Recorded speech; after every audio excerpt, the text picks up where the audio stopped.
잊지 마라. 주님 나를 지켜주시네. 내 맘이 헤매겨 지칠지라도 주님 나를 지켜주시네. 세상의 험한 풍파 몰아칠 때도 주님 나를 지켜주시네. 주님은 나의 산소, 주님은 나의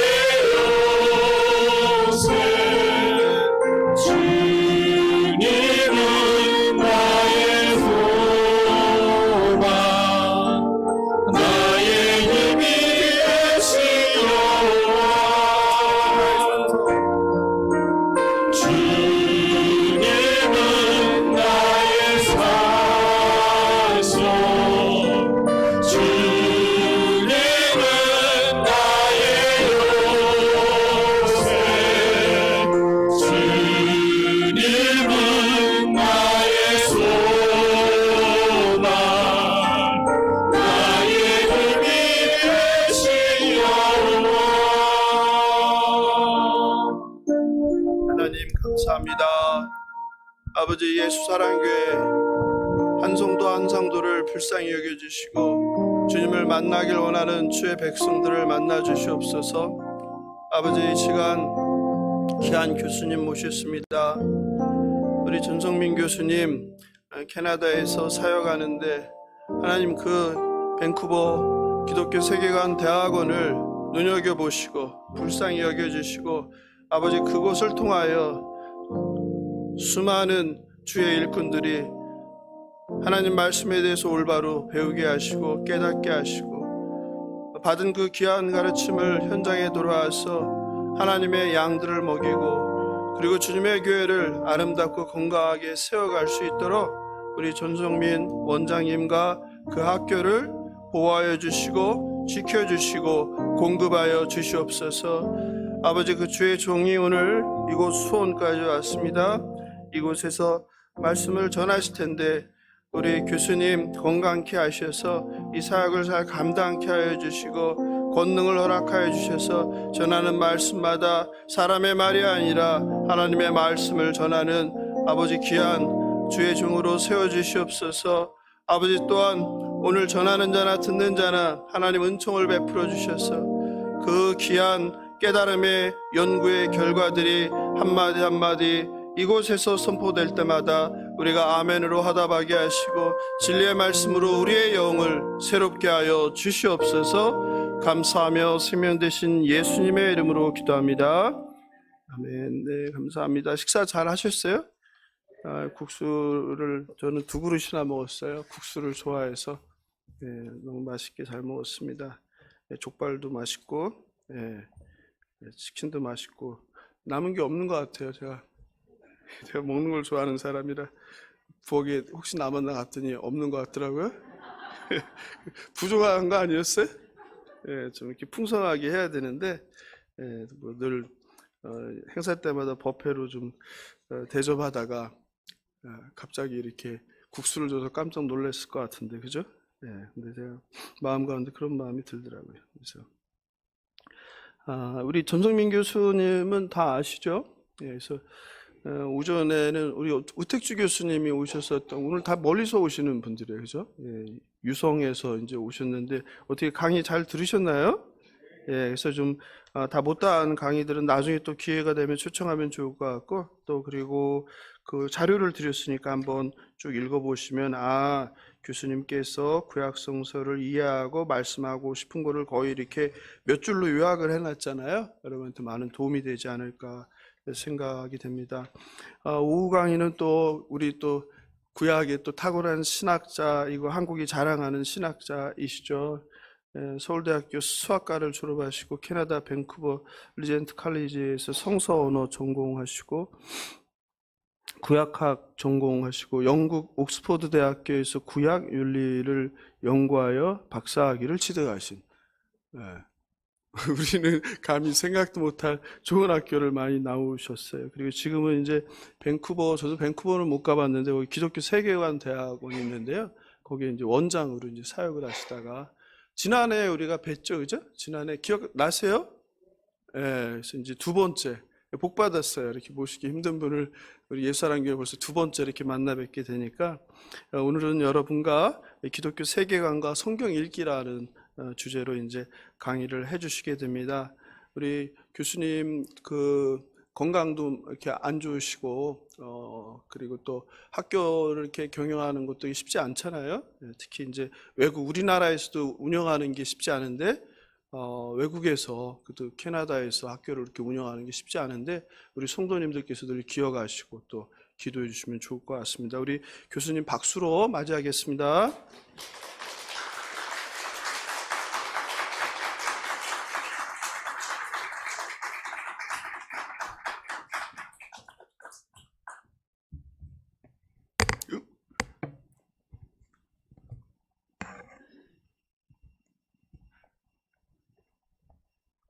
예, 안녕하세요.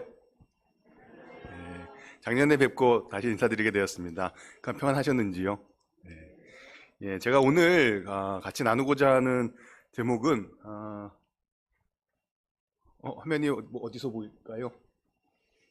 네, 하나 더. 되네요. 제가 되니까요. 예, 기독교 세계관과 성경 읽기. 근데 또 기독교 세계관과 성도의 삶. 요 주제인데요. 저희가 같이 기독교 세계관 이라는 조금은 딱딱한 이야기를 어떤 말씀에 담아서 같이 나눌 수 있을까 고민을 하다가요. 요 슬라이드를 계속 보여주실 수 있으면 좋을 것 같은데요. 그렇게는 안 되나요? 계속 보여주시는 게 안 돼요? 네? 잠깐만요. 어떻게 할까요? 그럼 제가 말로만 해야 될까요? 아니면 잠깐 보였다가 안 보였다가 가능한 건가요? 아까 보여주셨던 것 같아서. 네. 나왔었죠, 그죠? 네. 지금 잠시 안 되는 건가요? 아니면은? 네. 예. 네. 그냥 아마 방송 때문에 제 얼굴을 를 잡으려고 하시는 것 같긴 한데, 그냥 여기 계신 분들 위주로 가면 어떨까 싶습니다. 말씀을 제가 한 세 군데를 이렇게 뽑아 보았는데요. 왜냐하면 저희가 같이 나누는 주제가 기독교 세계관이라는 단어잖아요. 제가 뽑은 구절이 세 가지인데, 이 세 구절이 다 공통적으로 이야기하는 주제가 세계입니다. 기독교 세계관은 어쨌든지 간에 기독교, 우리 신앙이 있잖아요. 기독교라는 신앙을 가지고 세계, 이 세상을 바라보자 라는 의미가 담겨져 있는 거죠. 그랬을 때 성경에서는 이 세계에 관해서 어떤 이야기들을 하고 있는지, 이 세상이 어떤 곳이라고 설명하고 있는지 저희가 좀 살펴보면 좋겠다 싶었습니다. 그래서 그것을 가장 확실하게 이야기하고 있는 세 개의 구절을 제가 뽑아보았는데요. 첫 번째는 창세기 1장 1절입니다. 태초에 하나님이 천지를 창조하시니라. 성경에서 가장 유명한 구절일 텐데요. 태초에 하나님이 천지를 창조하시니라. 근데 이 구절은 우리에게 이 세계에 관해서, 세상에 관해서 뭘 알려주냐 하면, 이 세상은 하나님이 만드신 것이다 라는 것을 명확하게 알려주고 있죠. 근데 요 하나님께서 만드셨다는 사실은 몇 가지 의미들이 더 있는 거죠. 하나님께서 만드셨는데 그 하나님이 어떤 분이시냐 하면 좋으신 분이시잖아요. 그러니까 좋으신 분이, 선하신 분이 만든 이 세상은 참으로 좋은 세상이고 선한 세상이겠다라는 게 성경이 우리에게 알려주는 세상에 대한 첫 번째 중요한 사실입니다. 두 번째로는요, 요한복음 3장 16절일 텐데요.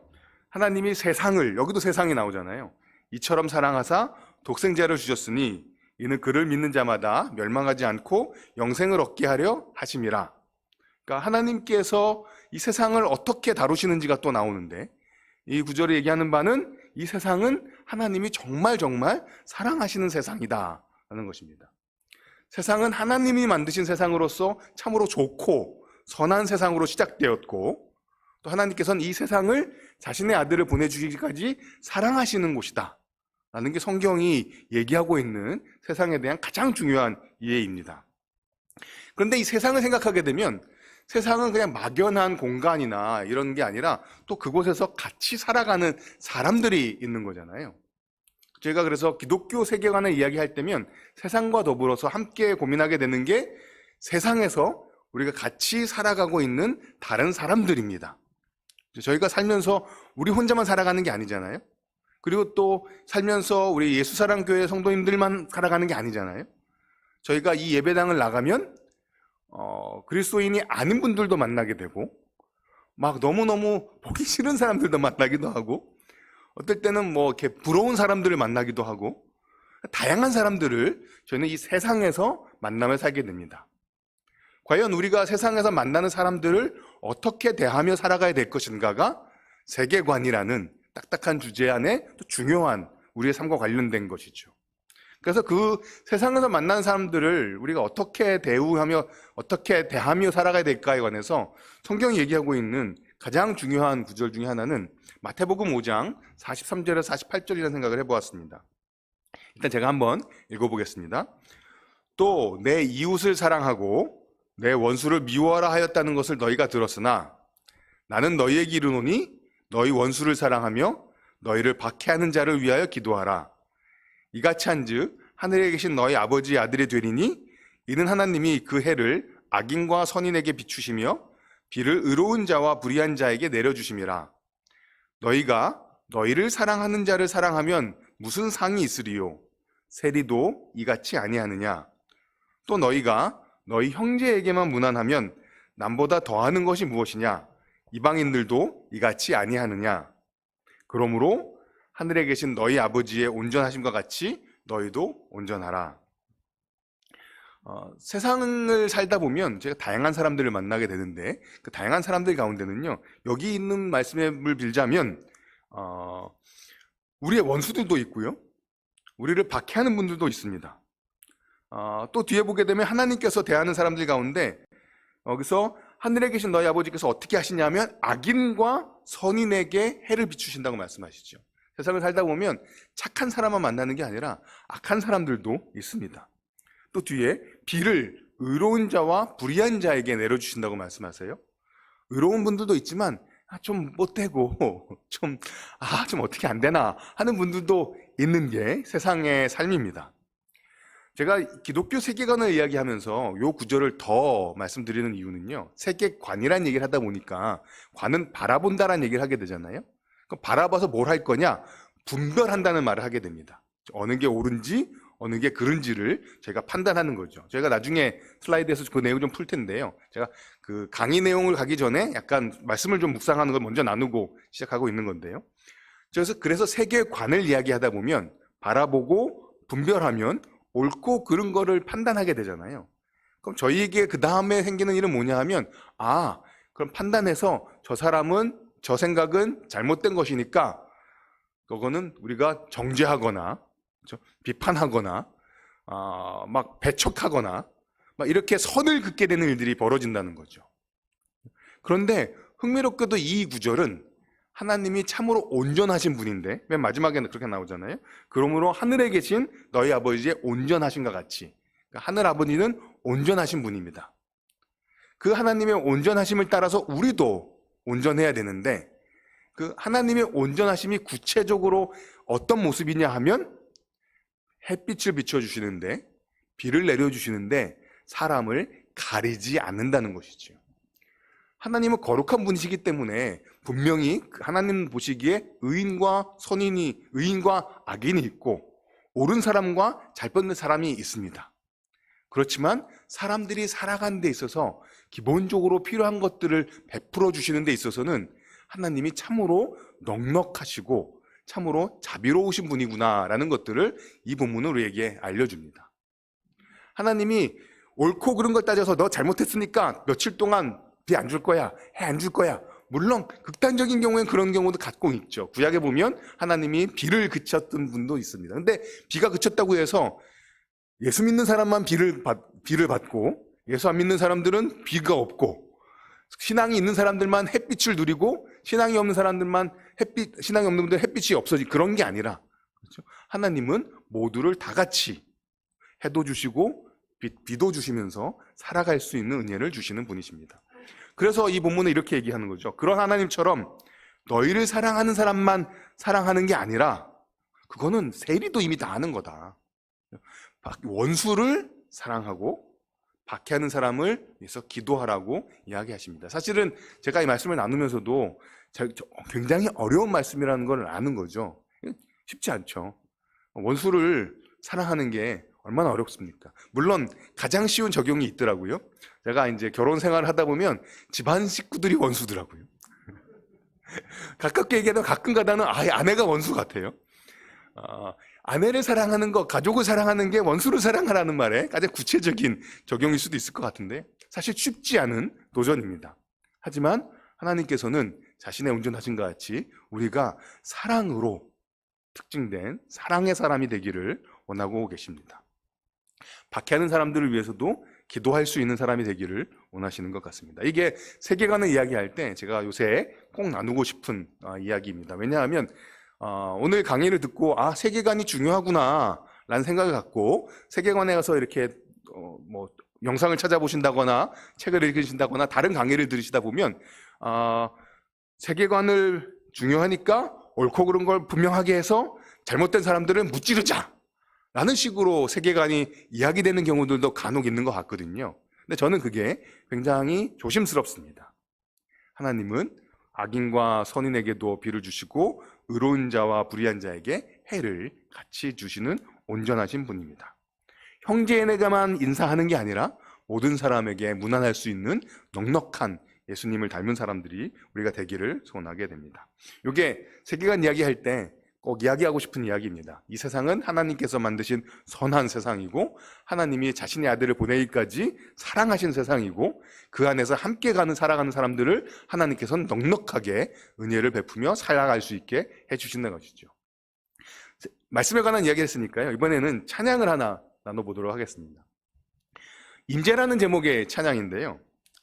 가사가 이렇습니다. 하늘의 문을 여소서 이곳을 주목하소서 주를 향한 노래가 꺼지지 않으니 하늘을 열고 보소서 이곳에 임재하소서 주님을 기다립니다. 기도의 향기가 하늘에 닿으니 주여 임재하여 주소서. 다들 아시는 찬양이지요. 제가 감히 곡조를 넣어서는 제가 잘 못 부릅니다. 네. 그런데 이 찬양이 저희 한국에서 가장 많이 불려지는 시간과 불려지는 공간은 어디일까요? 네, 주일날 아마 오전 11시 교회 예배당일 것 같습니다. 많은 교회들이 예배를 시작할 때 혹은 예배를 끝날 때, 특별히 예배를 시작할 때 이제 하나님의 임재를 구하면서 예배를 시작하니까요. 주일 낮 11시에 이 찬양을 부르면서 하나님의 임재를 구합니다. 근데 저도 주일 낮 11시에 이 찬양을 부르면서 예배를 시작하다가 이런 생각을 해보게 되었어요. 이 찬양을 주일날 낮 11시가 아닌 월요일 낮 11시에 부르면 어떤 의미가 될까라는 것이죠. 캐나다에 있는 어떠한 교회는요, 그 주일 시간에 예배 때 영어로 이제 TTT라는 시간을 갖는다고 합니다. 그러니까 TTT가 영어로 뭐에 막자냐면, 이 시간 내일, this time, 그렇죠. 이 시간, tomorrow, 내일 이 시간이라는 거죠. 그러니까 주일날 11시에 예배를 드리면서 내일 이 시간, 즉 월요일 11시 이후에 내가 어디에 있는가를 사람들에게 나누면서 간증을 하는 거죠. 월요일날 이 노래를, 이 찬양을 주일날 낮 11시에 부르면 여기 나와 있는 이곳은 예배당이 됩니다. 그 예배당에서 드리는 주를 향한 노래, 이 찬양이 꺼지지 않으니까 하늘을 열고 어디를 보시냐 하면 이 예배당을 모인 우리들을 봐달라는 기도가 되는 거죠. 그 하나님의 임재를 어디에 구하냐 하면 이 예배당에 하나님 임재해 주소서라고 기도하게 됩니다. 그런 찬양인 것이죠.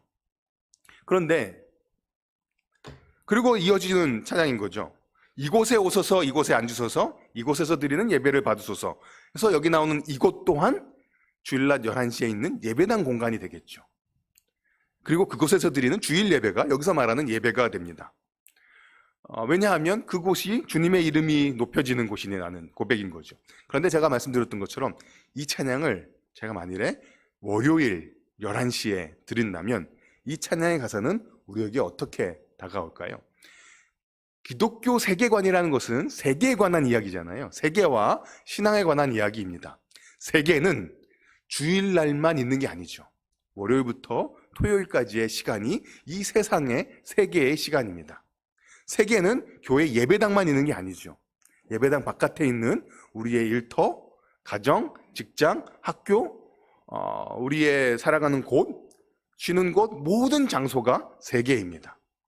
그래서 이 세계관은 하나님께 드려지는 예배가 주일날 낮 11시 예배당에서만이 아니라 월요일부터 토요일까지 내가 살아가는 삶의 자리에서 드려지는 것이다.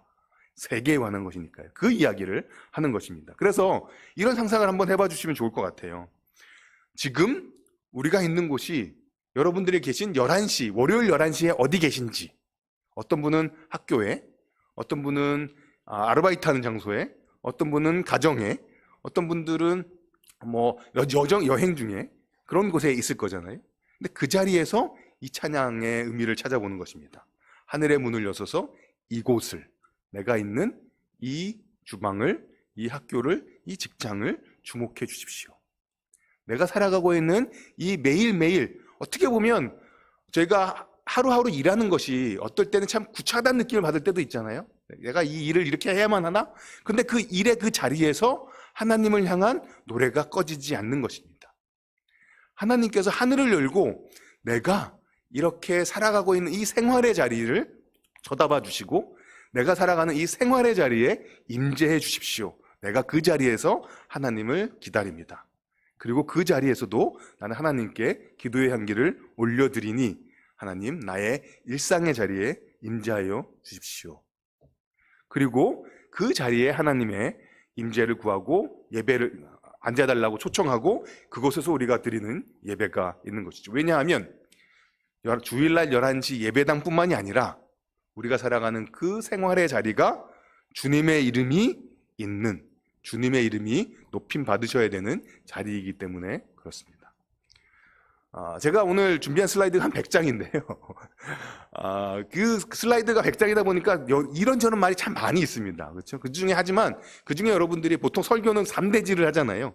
그 중에 3가지만 그냥 잘 기억하고 돌아가실 수 있으면 좋겠습니다. 여러 가지가 있지만 그 중에 마음에 드시는 거 3가지만 뽑으시면 되는데, 그 중에서 제가 먼저 2가지 이야기를 나눴습니다. 창세기 1장 1절, 요한복음 3장 16절, 마태복음 5장, 그리고 임재라는 찬양입니다. 여기까지 약간 설교 같은 느낌의 나눔이었고요. 지금부터 조금 강의처럼 가보도록 하겠습니다. 네, 잘 나가다가 얘가 이번엔 또 넘겨주시겠어요? 네, 넘어갔네요. 네. 예. 그 기독교 세계관이라는 말을 제가 같이 나누게 되는데요. 세계관이라는 단어를 책 같은 데 찾아보게 되면 이렇게 설명을 합니다. 한 사람이 사물들에 대해 가지는 근본적인 신념들의 포괄적인 틀. 제가 이걸 볼 때마다 배신감을 느끼는 말이거든요. 왜냐하면 세계관이라는 단어를 알고 싶어서 찾아봤는데 더 어려운 말로 막 설명하고 있는 거죠. 국어사전들이 가끔 그럴 때가 있잖아요. 국어사전의 뜻을 알고 싶어서 단어의 뜻을 알고 찾았는데 더 어려운 말로 설명을 하고 있어요. 세계관도 이 뜻을 잘 풀면 의미가 있습니다만 저희가 간략하게 나눠보게 되면 세계관을 이야기할 때, 특별히 기독교 세계관을 이야기할 때 우리가 넘어갔다 안 넘어갔다. 네. 세계관을 이야기할 때 기독교 세계관을 이루고 있는 단어들을 하나하나 나눠서 생각해 보면 제일 무난하겠다라는 생각을 했습니다. 기독교 세계관이 뭐냐? 그렇죠? 관점에 관한 이야기다. 기독교 세계관이니까요. 기독교 세계관이 뭐냐? 세계를 바라보는 거에 대한 이야기다. 기독교 세계관이 뭐냐? 세계를 바라보는데 기독교적으로 바라보는 게 뭐냐라는 이야기를 한다는 것이죠. 그래서 오늘은 첫 번째 관점에 관한 이야기를 나눠보겠습니다. 뭘까요? 네. 옛날 지도입니다. 네, 우리가 보는 그냥 세계 지도랑 좀 다르게 생겼는데 잘 보시면 그래도 아프리카도 쓰여져 있고 유럽도 있고 아시아도 있고, 근데 이 지도의 한 가운데에는 뭐가 있냐 하면 예루살렘이 그려져 있습니다. 그러니까 이 지도를 그린 사람은 이 세계의 중심에 뭐가 있다고 생각을 한 거죠? 예, 세계의 중심은 예루살렘이다 라고 생각을 한 거죠. 제가 세계관이 세계를 바라보는 관점이라고 말씀드렸잖아요. 이 지도를 만든 사람의 머릿속에는 세계의 중심에는 예루살렘이다 라는 생각이 있었던 거죠. 이 지도는 제가 인터넷에서 검색해서 찾은 지도인데요. 제가 인터넷에서 뭐라고 검색을 했을까요? 네, 세계 지도. 그렇죠. 세계 지도라고 한글로 검색하면 이런 지도가 나옵니다. 어디서 만들었을까요? 우리나라에서 만들었겠죠. 왜냐하면 이 지도는요, 이 세계의 가운데에 우리나라가 있습니다. 이 지도는 제가 인터넷에서 뭐라고 검색을 했을까요? 네, 이거는 영어로 월드맵, 세계 지도, 영어로 단어로 월드맵이라고 검색했더니 이런 지도가 나왔습니다. 이 지도는 어디서 만들었을까요? 아마도 유럽, 영국 이런 데 있는 사람들이 만들었을 것 같습니다. 그렇죠? 여기가 이제 유럽인데, 유럽이 이 세계 가운데에 있잖아요. 이 지도는 어디서 만들었을까요? 네, 이 지도는 그야말로 미국에서 만들었겠죠. 가운데 있는 대륙이 이게 미국이잖아요. 제가 이 지도를 볼 때마다 굉장히 제일 흉악한 지도다라고도 이렇게 농담처럼 하는데, 왜냐하면 미국을 이 세계의 가운데에 놓기 위해서 이 대륙을 잘랐어요. 이 대륙을 잘라서 표현하는 한이 있더라도 내가 있는 미국을 세계 가운데다 놓겠다라는 것이죠. 저희가 크게 한 3가지 지도를 보았잖아요. 미국의 가운데 있는 지도, 그 다음에 우리나라가 가운데 있는 지도, 그다음에 유럽이 가운데 있는 지도. 어느 지도가 맞는 지도일까요? 정답이 없지요. 다 똑같이 지구는 둥글잖아요. 그렇죠? 그래서 제가 세계관 얘기할 때마다 부르는 동요가 있는데, 지구는 둥그니까 자꾸 걸어 나가면 온 세상 어린이를 다 만나고 오겠네. 지구는 둥글거든요. 그렇죠? 이 둥근 지도를 근데 평평한 데다가 표현한다를 보니까 누군가가 내가 생각하는 관점을 넣고 이거를 표현하게 되는 거죠. 조금 어려운 말을 하면 지구는 어떤 실체입니다. 뭐가 있는 거예요. 그렇죠? 근데 이걸 갖다가 표현해내려고 하니까, 그림을 그리려고 하니까 이거를 어떤 방식으로 그릴까를 고민하게 되는 거죠. 어떤 거를 그려내는 방식이 관점이 드러나고 있는 거죠. 세상의 중심이 어디다라는 관점이 이거를 드러내는데, 문제는 그렇게 드러낸 그림들이 각각이 다 어떤 건 맞고 어떤 건 틀린 게 아니라 나름대로의 관점을 보여주고 있는 여러 가지 다양한 결과물들을 제가 만나게 된다는 거죠. 이런 지도도 있습니다. 이 지도는 어디에 사는 분이 만들었을까요? 네, 호주에 사시는 분이, 네, 호주, 그죠? 이 지도는 실제로 호주에 살던 한 학생이 일본에 교환학생으로 갔는데, 일본에서 자기를 마치 이 지구에, 아까 같은 지도를 보면 호주는 저 밑에 구석에 있는 나라잖아요. 자기가 이 세상의 구석에서 온 나라의 사람으로 취급하는 친구들에게 열받아가지고, 아니야, 호주가 세상에 저 밑에 있는 구석에 있는 나라가 아니야 라고 돌려서 그런 거죠. 자, 이 지도는 그럼 뒤집어진 잘못된 지도일까요? 여러분 세계관 하실 때마다 지구는 둥그니까 자꾸 걸어 나가시면 생각하시면 되겠죠. 둥근 지도를 다르게 표현했을 뿐인 것이죠. 이 지도는 그래서 이거를 뒤집어진 지도, 영어로 업사이드 다운이라고 써 있는데, 그러니까 거꾸로 된 뒤집어진 세계 지도라고 제목을 붙였는데, 사실은 이거를 뒤집어진 세계 지도라고 부르는 것도 하나의 관점인 거죠. 이 뒤집어졌다라고 우리가 그냥 볼 뿐이지 사실은 이게 꼭 그런 건 아닌 거죠. 저희가 이것들을 통해서, 지도들을 통해서 저희가 확인할 수 있는 내용은요, 관점이란 건 참 다양하구나. 하나만 딱 정답이 있다기보다는 다양한 관점들을 갖고 있구나. 그리고 그 관점이 굉장히 중요한데, 왜냐하면 뭔가를 다른 사람들에게 이야기하거나 표현할 때 이 관점을 통해서만 전달이 된다는 거죠. 그리고 또 우리가 어디에 서서 어느 방향을 바라보느냐가 세상을 이해하는데 영향을 미치는구나라는 거죠. 저는 대한민국이 가운데 있는 지도만 보고 평생 살았다 보니까 대한민국이 세계의 중심인 줄 알고 살았던 거예요. 그렇죠? 그러니까 어떤 관점을 갖고 사느냐가 우리의 이해에 엄청난 영향을 미치는 거죠. 그러다 보니까 사자성어에는 역지사지, 다른 사람의 입장에 서봐라. 영어 속담에는 다른 사람의 신발을 신어봐라. 그러니까 식당에 가서 식사하시고 나와서 신발 신었는데 느낌이 이상해요. 그렇죠?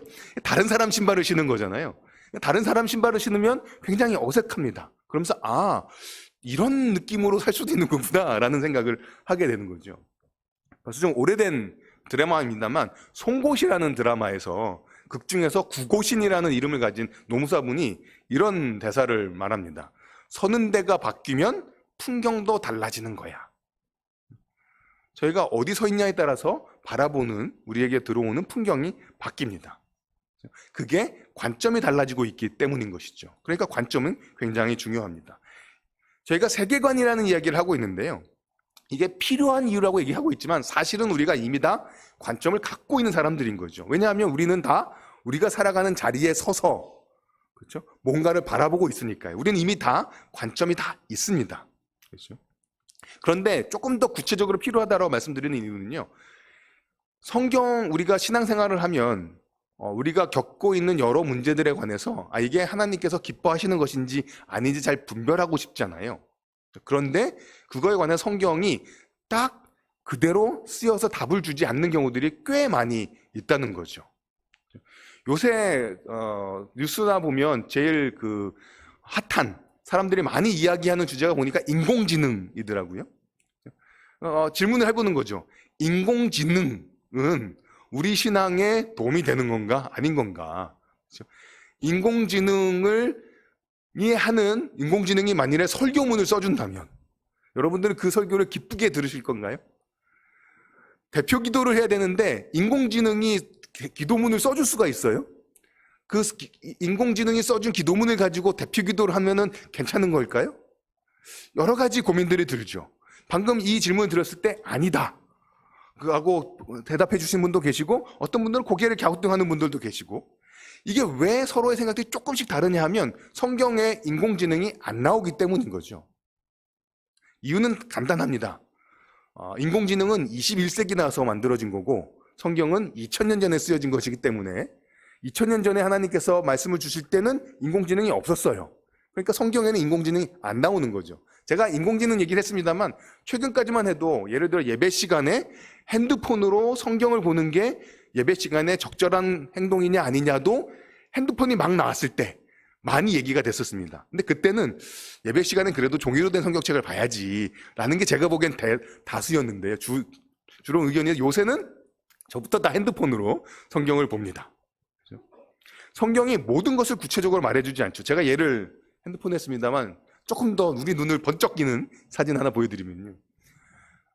뭐라고 불러야 될까요? 꽃다발일까요? 돈다발일까요? 돈꽃다발인가요? 꽃돈발은 2월은 졸업의 시즌입니다. 3월 되면 입학식도 하죠. 졸업이나 입학 때 저희가 축하한다고 꽃다발을 많이 주잖아요. 그렇죠? 근데 이제 꽃다발을 주면서도 이제 축하한다고 돈을 좀 봉투에 넣어서 주는 경우들도 종종 있긴 합니다. 그렇죠? 자, 꽃다발과 돈을 봉투에 넣어서 따로 주는 것과 이렇게 꽃을 돈으로 사서 주는 것과 여러분은 어떤 걸 받고 싶으신가요? 야, 이거요. 뭐 그거든 저거든 돈만 주시면 감사한 거죠. 근데 어떤 분들은 저도 이 사진을 처음에 딱 봤을 때 굉장히 좀 불편한 마음이 좀 있었습니다. 솔직히 말씀드리면. 물론 받으면 기분 좋겠죠. 제가 못 받아서 불편했을지 모르겠습니다만, 왜냐하면 돈을 너무 노골적으로 보여주는 거예요. 그렇죠? 내가 축하한다는 그 마음이 꽃이라는 데 담겨져 있는 게 아니라 이거는 꽃보다 돈이 훨씬 더 중요한 다발이잖아요. 그렇죠? 그러면서 이러한 꽃다발을 이렇게 만들어 주는 건 돈이 중요하다라는 그 생각을 너무 노골적으로 표현하는 소위 말하는 물질주의 혹은 돈이 최고야라는 생각을 담고 있는 방식은 아닐까라는 고민이 좀 들었던 거죠. 그런데 성경은 이렇게 해도 된다 안 된다를 명시적으로 말하지를 않는 거죠. 언제부턴가 저희가 1월 1일이 되면 새해 인사를 할 때 예전에 새해 복 많이 받으세요였는데 요새는 다시 좀 돌아온 것 같긴 한데 한때 새해 부자 되세요라는 인사말이 한때 굉장히 유행했었습니다. 새해 부자 되세요는 우리가 그리스도인이 새해 덕담으로 하기에 적절한 말일까 아닐까? 성경이 딱 답을 주면 좋겠는데 성경이 딱 답이 명시적으로 나와 있지 않는 듯한 느낌이 많은 거죠. 제가 최근에 찾은 사진인데요. 이 좀 송구합니다만 죄송합니다만 이 사진의 제목이 뭐냐 하면 어르신들이 좋아하는 피자래요. 그 어르신이라는 표현을 굳이 해야 되는지 모르겠어요. 저도 좋아하는 피자일 것 같은데 이제 생신 때 이렇게 축하한다고 다 같이 모여서 피자 박스를 가져왔어요. 이제 우리 피자 먹읍시다 하고 이제 근데 피자 뚜껑을 딱 열었더니 그 안에는 3만 원짜리 피자가 있는 게 아니라 80만 원의 액면가가 있는 피자 모양의 돈이 들어가 있는 거죠. 생일날 어떤 피자를 받고 싶으신가요? 이 피자가 보니까 실제로 이런 선물을 하라고 이런 키트, 조립을 할 수 있는 부품들을 만들어서 파는 거예요. 저 보면 5만 원짜리가 잘 말려져 있잖아요. 그 이유는 이렇게 많은 비닐봉다리가 있는 거예요. 넣고 그다음 밑에 피자판에 10,000원짜리를 어떻게 깔으라고 밑에 이 본까지 그래서 10,000원짜리 딱 본에 따라서 넣고 비닐봉다에 넣어서 5만 원짜리를 돌리고 그 위에다 동전으로 토핑을 올리면 이제 어르신들이 우리가 좋아하는 피자가 된다라는 것이죠. 생일날 우리가 이런 피자를 주고받는 것들에 대해서 성경은 뭐라고 말할까? 그러니까 이런 문제들은 아까 핸드폰으로 성경 보는 문제, 우리 신앙과 인공지능의 문제, 아주 또 단순하게 말하면 이런 돈을 다루는 문제에 관해서 많은 경우 성경이 직접 이건 옳다, 그르다라고 딱 써 있지는 않다라는 것이죠. 하지만 그렇다고 신앙이 이런 것들에 대해서 아무런 한 말이 없느냐? 그렇지는 않잖아요. 성경을 읽고 성경을 묵상하면서 우리는 관점을 형성하게 되고 사고방식이 만들어지는 거죠. 그 만들어진 것을 가지고 이런 것들을 분별하게 되는 것이죠. 그러니까 저희가 성경을 읽는 건 성경을 읽으면서 거기에 있는 어떤 구체적인 정보들을 암기해 나가고 익숙해지는 것과 더불어서 성경을 읽으면서 하나님이 어떤 것을 기뻐하시는지 하나님이 어떤 것을 불편해 하시는지에 대한 하나님의 마음을 닮아가는 것이죠. 그것을 세계관이라는 표현을 빌자면 성경적인 관점을 가져가는 것이겠죠. 성경을 읽는 건 정보를 우리가 쌓아나가는 시험치기 위한 게 아니라 하나님의 사고방식, 하나님의 마음을 닮아가는 거죠. 어떻게 그럴 수 있냐 하면 하나님이 옛날에 구체적인 상황에서 어떻게 말씀하셨는지를 보면서 이럴 때는 하나님이 이렇게 반응하시는구나 라고 하나의 사례 연구들을 많이 축적함으로써 하나님이 어떤 분인지를 알게 되는 거죠. 그게 우리가 관점을 만들어가는 성경 읽기입니다. 그래서 이 분별에 관해서 세계관을 이야기할 때 또 가장 많이 나오는 인용되는 구절이 로마서 12장 1절 2절입니다. 그러므로 형제들아 내가 하나님의 모든 자비하심으로 너희를 권하노니 너희 몸을 하나님이 기뻐하시는 거룩한 산 제물로 드리라. 이는 너희가 드릴 영적 예배니라. 너희는 이 세대를 본받지 말고 오직 마음을 새롭게 함으로 변화를 받아 하나님의 선하시고 기뻐하시고 온전하신 뜻이 무엇인지 분별하도록 하라. 이게 세계관을 이야기할 때 가장 중요한 구절 중에 하나거든요. 분별이라는 것이죠. 그러니까 하나님의 마음을, 하나님의 시각을, 성경적인 기독교적 시각을 가짐으로써 세상에서 경험하는 것들을 분별할 수 있게 된다. 근데 아까 제가 맨 처음에 그 마태복음 5장 말씀드렸던 이유는 분별하면 우리는 분별한 다음에 우리는 싸나워지기가 쉽거든요. 그렇죠? 옳고 그른 걸 알게 되면 우리가 내가 옳아, 이것이 옳은 것이야 라고 생각하게 되면 그 다음으로 안타깝게도 우리들은 그 옳은 것들을 따뜻하게 이렇게 나누는 게 아니라 옳은 걸 기준으로 칼을 잡기 시작하는 게 저희들의 흔한 모습이라서 분별은 굉장히 중요하나 우리의 성품이 싸나워져서는 안 되겠다라는 이야기를 꼭 드리고 싶어서 처음에 마태복음 5장을 같이 나누었었습니다.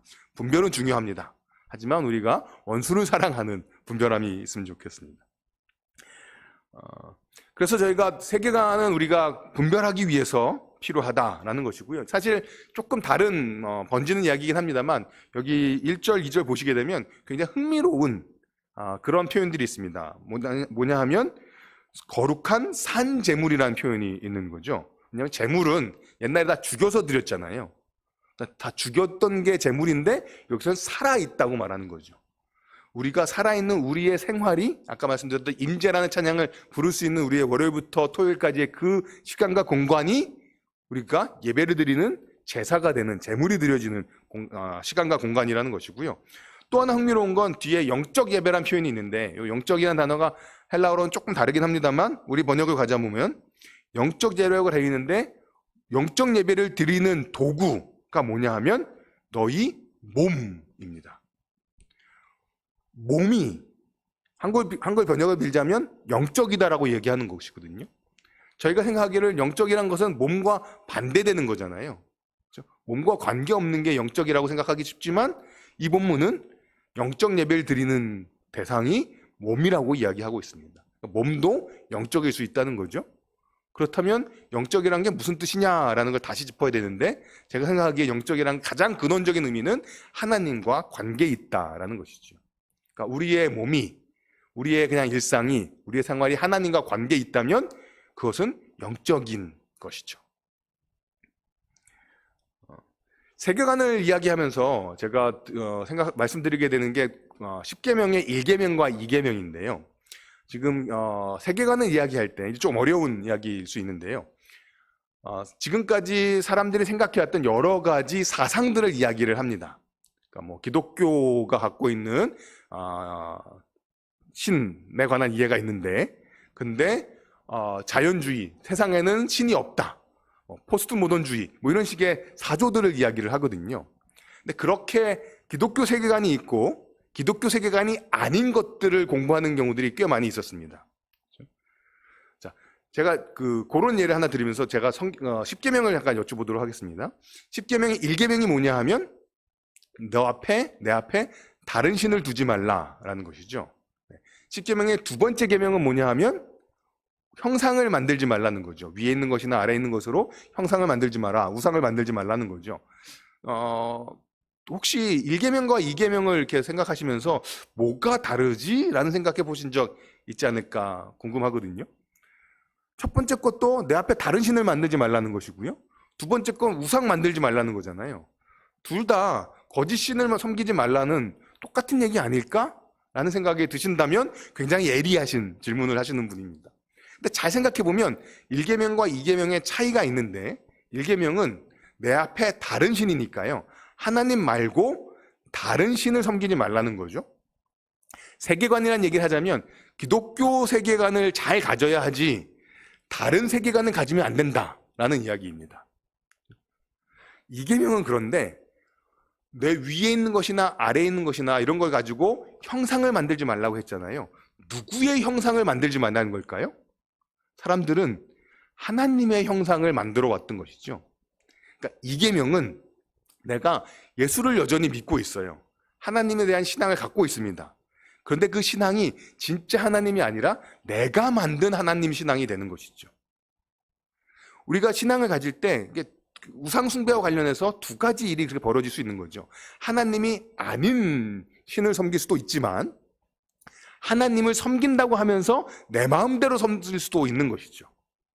그래서 차이가 확인이 되시나요? 그래서 1계명은 다른 신을 섬기는 문제, 2계명은 하나님을 내 맘대로 섬기는 문제라는 것이죠. 이게 기독교 세계관하고도 관계가 되는데 지금까지 기독교 세계관을 얘기했던 분들은 기독교 세계관이 아닌 세계관을 구별해서 이런 거 가지면 안 돼라는 이야기를 많이 했거든요. 근데 최근에 나온 책 중에는 은밀한 세계관이라는 제목의 책이 있습니다. 세계관이 은밀하대요. 영어로는 히든, 숨겨진 세계관이라는 제목을 갖고 있는데요.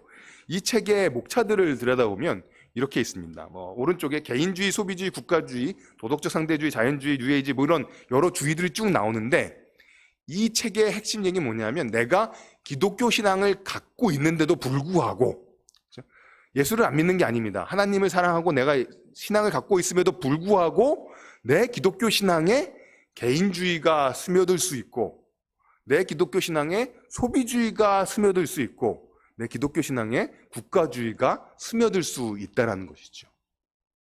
그래서 예수를 안 믿는 게 아닙니다. 신앙이 없는 게 아닌데 그 신앙이 다른 것에 영향을 받아서 이렇게 스며들어진 일들이 있다는 것이죠. 그래서 이런 식의 얘기들은 나와 다른 사람들을 구별하는 고민이 아니라 우리 스스로를 돌아보게 만드는 문제를 제기하고 있습니다. 과연 우리가 생각하고 있는 신앙은, 내가 생각하고 있는 기독교 신앙은 얼마나 온전한 것일까? 라는 것이죠. 내가 기독교 신앙을 갖고 있는데 사실은 여지껏 편하게 살았던 개인주의에 이렇게 영향을 받아서 사실 조금 뒤에 말씀드리겠습니다만 우리 신앙은 굉장히 공동체적이거든요. 주기도문을 보시게 되면 하늘에 계신 우리 아버지입니다. 그 주기도문 다 우리 아버지. 그다음에 기도할 때도 우리에게 일용할 양식을 주십시오라고 다 우리라고 공동체적으로 표현하고 있거든요. 그런데 저희는 개인주의의 영향을 받았으면 거기에 성경에는 우리라고 쓰여져 있지만 그게 나라고만 읽히게 되는 거죠. 하나님이 나의 아버지지 우리 아버지라는 생각을 덜 하게 되는 상황에 있다면 우리 신앙은 개인주의가 스며든 세계관 신앙일 수 있겠다 이야기하는 것입니다. 근데 이 책에서 그래도 제가 또 이 책을 좋아하는 이유는요. 이 나쁜 것만 스며드는 게 아니라 개인주의에서도 배울 것도 있다라는 얘기를 합니다. 이게 지금까지 세계관을 이야기했던 것과는 조금 다른데요. 세계관을 이야기했던 경우는 선을 그어서 여긴 다 틀렸어. 배울 게 하나도 없어. 무찔러서 이기기만 해야 돼. 라는 거였지만 이 책의 저자들은 다른 세계관들에서도 우리 신앙의 가치로서 배울 것들도 있다라는 얘기를 하게 됩니다. 그래서 혹시 관심 있으시면 이 책 보실 수 있는 기회가 있으면 좋을 것 같고요. 지금까지 제가 좀 길게 말씀드렸던 거 정리를 하면 결국은 세계관은 우리의 삶을 인도합니다. 내가 이게 서로 어떤 의사결정을 할 때 어떤 것을 결정하잖아요. 나의 세계관 때문에 그런 결정을 하는 거죠. 그리고 또 뒤집어서 말하면 내가 어떤 결정을 하는지를 뒤집어 보면 내가 무슨 결정을 했는지를 잘 살펴보면 내가 뭘 중요하게 생각하고 있구나. 나의 세계관이 이런 거구나를 거꾸로 또 알아볼 수 있는 거죠. 그래서 우리가 했던 여러 가지 결정들을 돌아보면서 나한테는 개인주의가, 소비주의가, 국가주의가, 뉴에이지가, 심리치료가 나의 세계관에 있었나? 이런 생각을 해볼 수도 있게 되는 것 같습니다. 지금까지가 기독교 세계관에서 관점에 관해서 이야기를 나눴는데요. 두 번째로 세계에 대해서 좀 생각해 보도록 하겠습니다. 세계라는 말은 말 그대로 전부 다인 거죠. 맨 처음에 창세기 1장 1절 저희가 읽었던 것처럼 하나님이 창조하신 모든 것입니다. 그리고 저희가 경험하는 모든 것들 가운데 하나님의 창조의 손길로부터 피할 수 있는 건 아무것도 없죠. 모든 것은 다 하나님이 만드신 것입니다. 그것을 조금 더 이제 생각을 하기 위해서 구별을 좀 종류들을 나눠본 거죠. 그래서 송영기 교수님은 세계 안에는 인간과 자연과 문화와 사회가 있다. 기독교 세계관, 신앙적으로 세계를 고민한다는 것은 신앙적으로 사람이 어떤 존재인지, 신앙적으로 자연에 대해서 어떻게 생각해야 되는지, 이 문화와 사회에 대해서 우리 신앙은 어떤 이야기를 할 수 있는지를 생각해 보는 것이다 라고 이야기를 합니다. 또 다른 교수님은 세계라고 말할 수 있는 그 영역에 있는 다양한 것들을 쭉 열거하는데요. 교회, 가정, 정치, 사업, 예술, 교육, 출판, 사고, 감정, 동식물, 무생물 이게 전부 다 세계에 속한 것들이다라는 거죠. 그러니까 기독교 세계관이라는 말이 흔합니다만 좀 구체적으로 이렇게 생각해 보는 거죠. 기독교 세계관을 고민한다는 얘기는 세상을 신앙적으로 바라보는 걸 고민한다는 얘기는 사업을, 비즈니스를, 이 운영하는 이 가게를 어떻게 신앙적으로 운영할 수 있을까를 고민하는 것이 기독교 세계관과 관련된 얘기가 된다는 거죠. 내가 막 화가 나요. 이게 신앙적으로 어떤 의미가 있을까? 이것도 세계관적인 논의에 들어간다는 거죠. 이 표가 우리에게 알려주는 한 가지 중요한 사실은 신앙은 아까 제가 맨 처음에 말씀드렸던 것처럼 교회만 관련된 게 아니라는 것이죠. 기독교 세계관을 말한다는 건 신앙이 세계와 관련돼 있다는 건 정치의 문제, 사업의 문제, 예술의 문제, 교육의 문제들을 다 우리의 신앙과 관련해서 고민할 수 있다, 고민해야 된다라는 이야기를 하는 것입니다. 세계는 그러면서 모두를 다 포함한다라는 것이고요. 이제 그렇다면 우리가 이러한 살아가는 모든 이 다양한 경험들을 신앙적으로, 기독교적으로 바라본다, 분별한다 라는 건 어떤 의미인가를 저희가 정리를 해볼 텐데요. 그러니까 기독교적이라는 게 뭐냐라는 것이죠. 아까 우택주 교수님 제 강의를 유튜브로 오면서 들었었는데요. 우리가 신앙에 관해서 질문하고 답하는 작업들을 해야 된다는 거잖아요. 아무리 성경을 읽어도 하나를 더 물어보면 우리가 할 말이 없다는 거잖아요.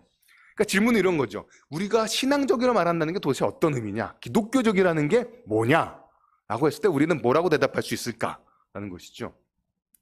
기본적으로 기독교적이라는 것을 어디서부터 우리가 배워나갈 수 있을까라고 하면 크게 보아서 두 가지를 이야기를 합니다. 즉 하나님이 자신이 어떤 분인지를 드러낸 두 가지 책이 있다고 말하는 거죠. 하나는 성경책이고 하나는 자연이라는 책입니다. 저희가 자연을 보면서도 하나님이 어떠한 분인지를 알고 하나님을 만나기도 하잖아요. 그렇죠? 제가 아는 어떤 분은 바람에 흔들리는 잎사귀를 보다가 하나님의 창조주 되심을 가슴에 감명받고 신앙을 더 깊게 가셨던 분도 계시고요.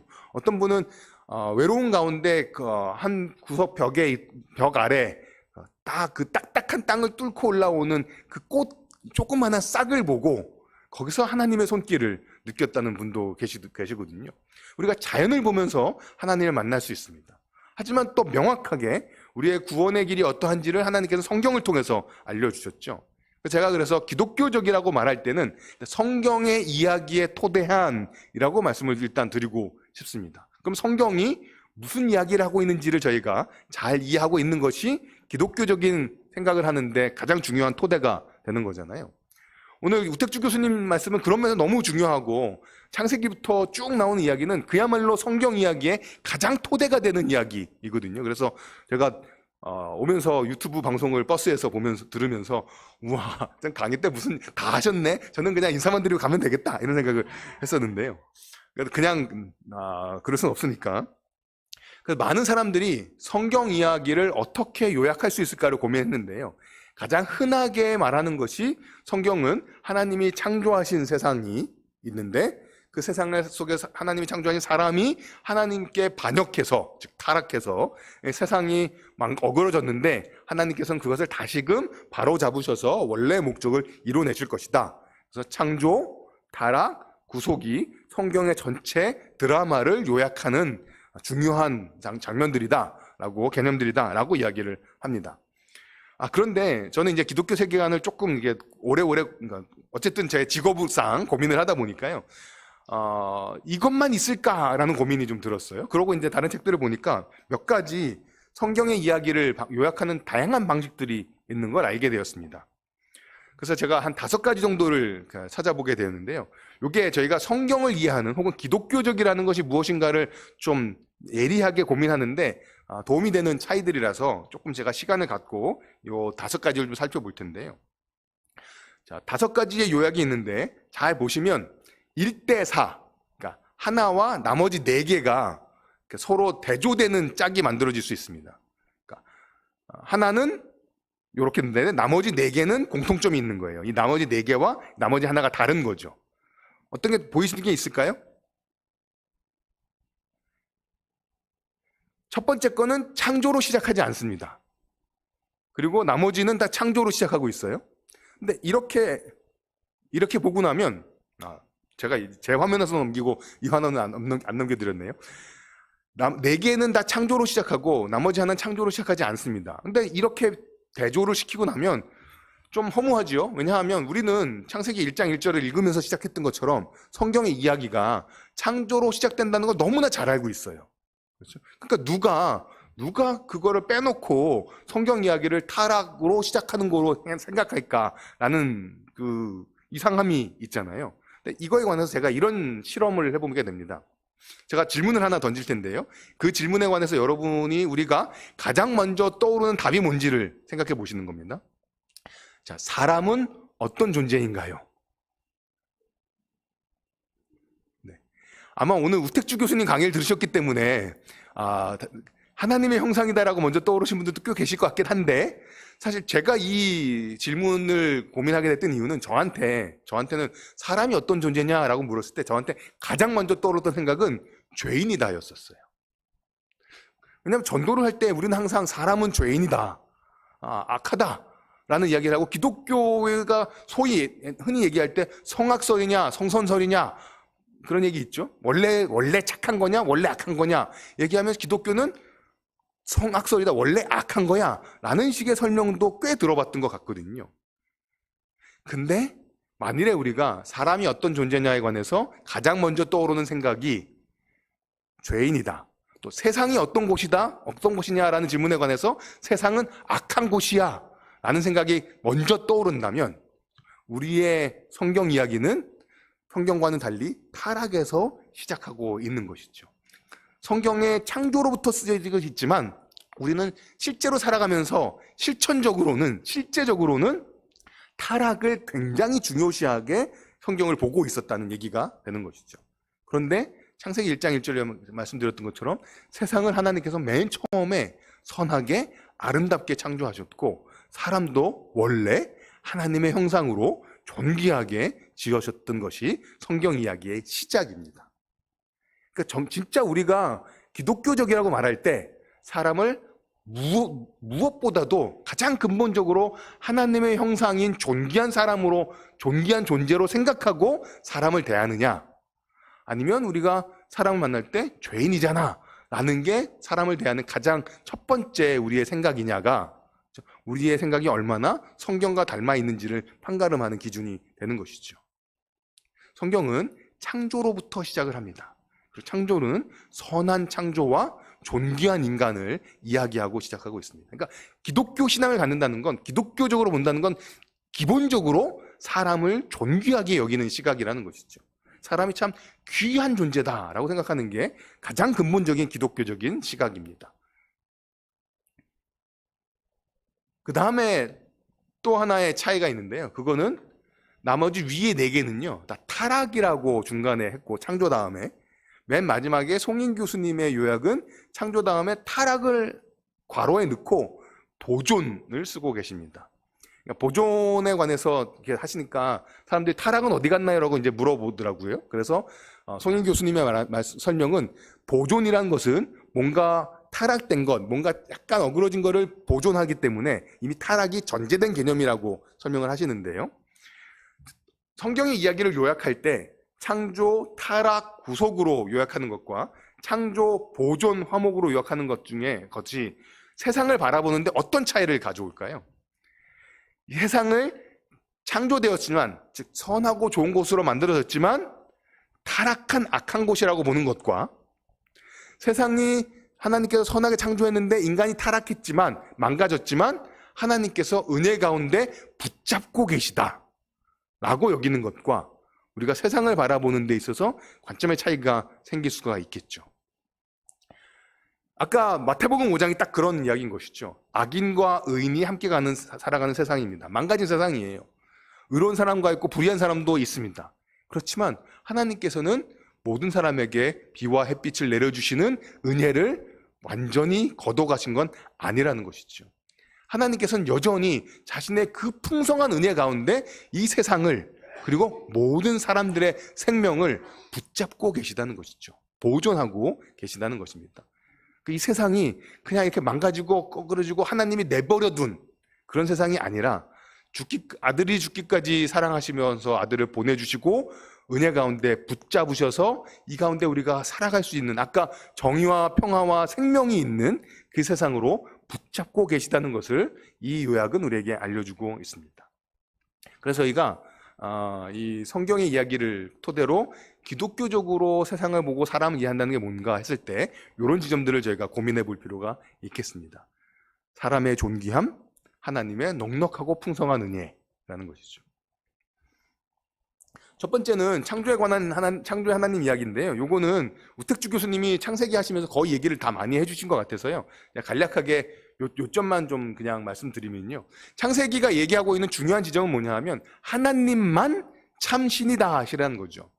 이 그림은 이집트 사람들이 하늘신을 그려놓은 겁니다. 여기 파란 게 아바타, 영화 아바타에 나오는 사람같이 생긴 게 하늘신이에요. 어떻게 알 수 있냐면 거기에 별이 몸에 그려져 있잖아요.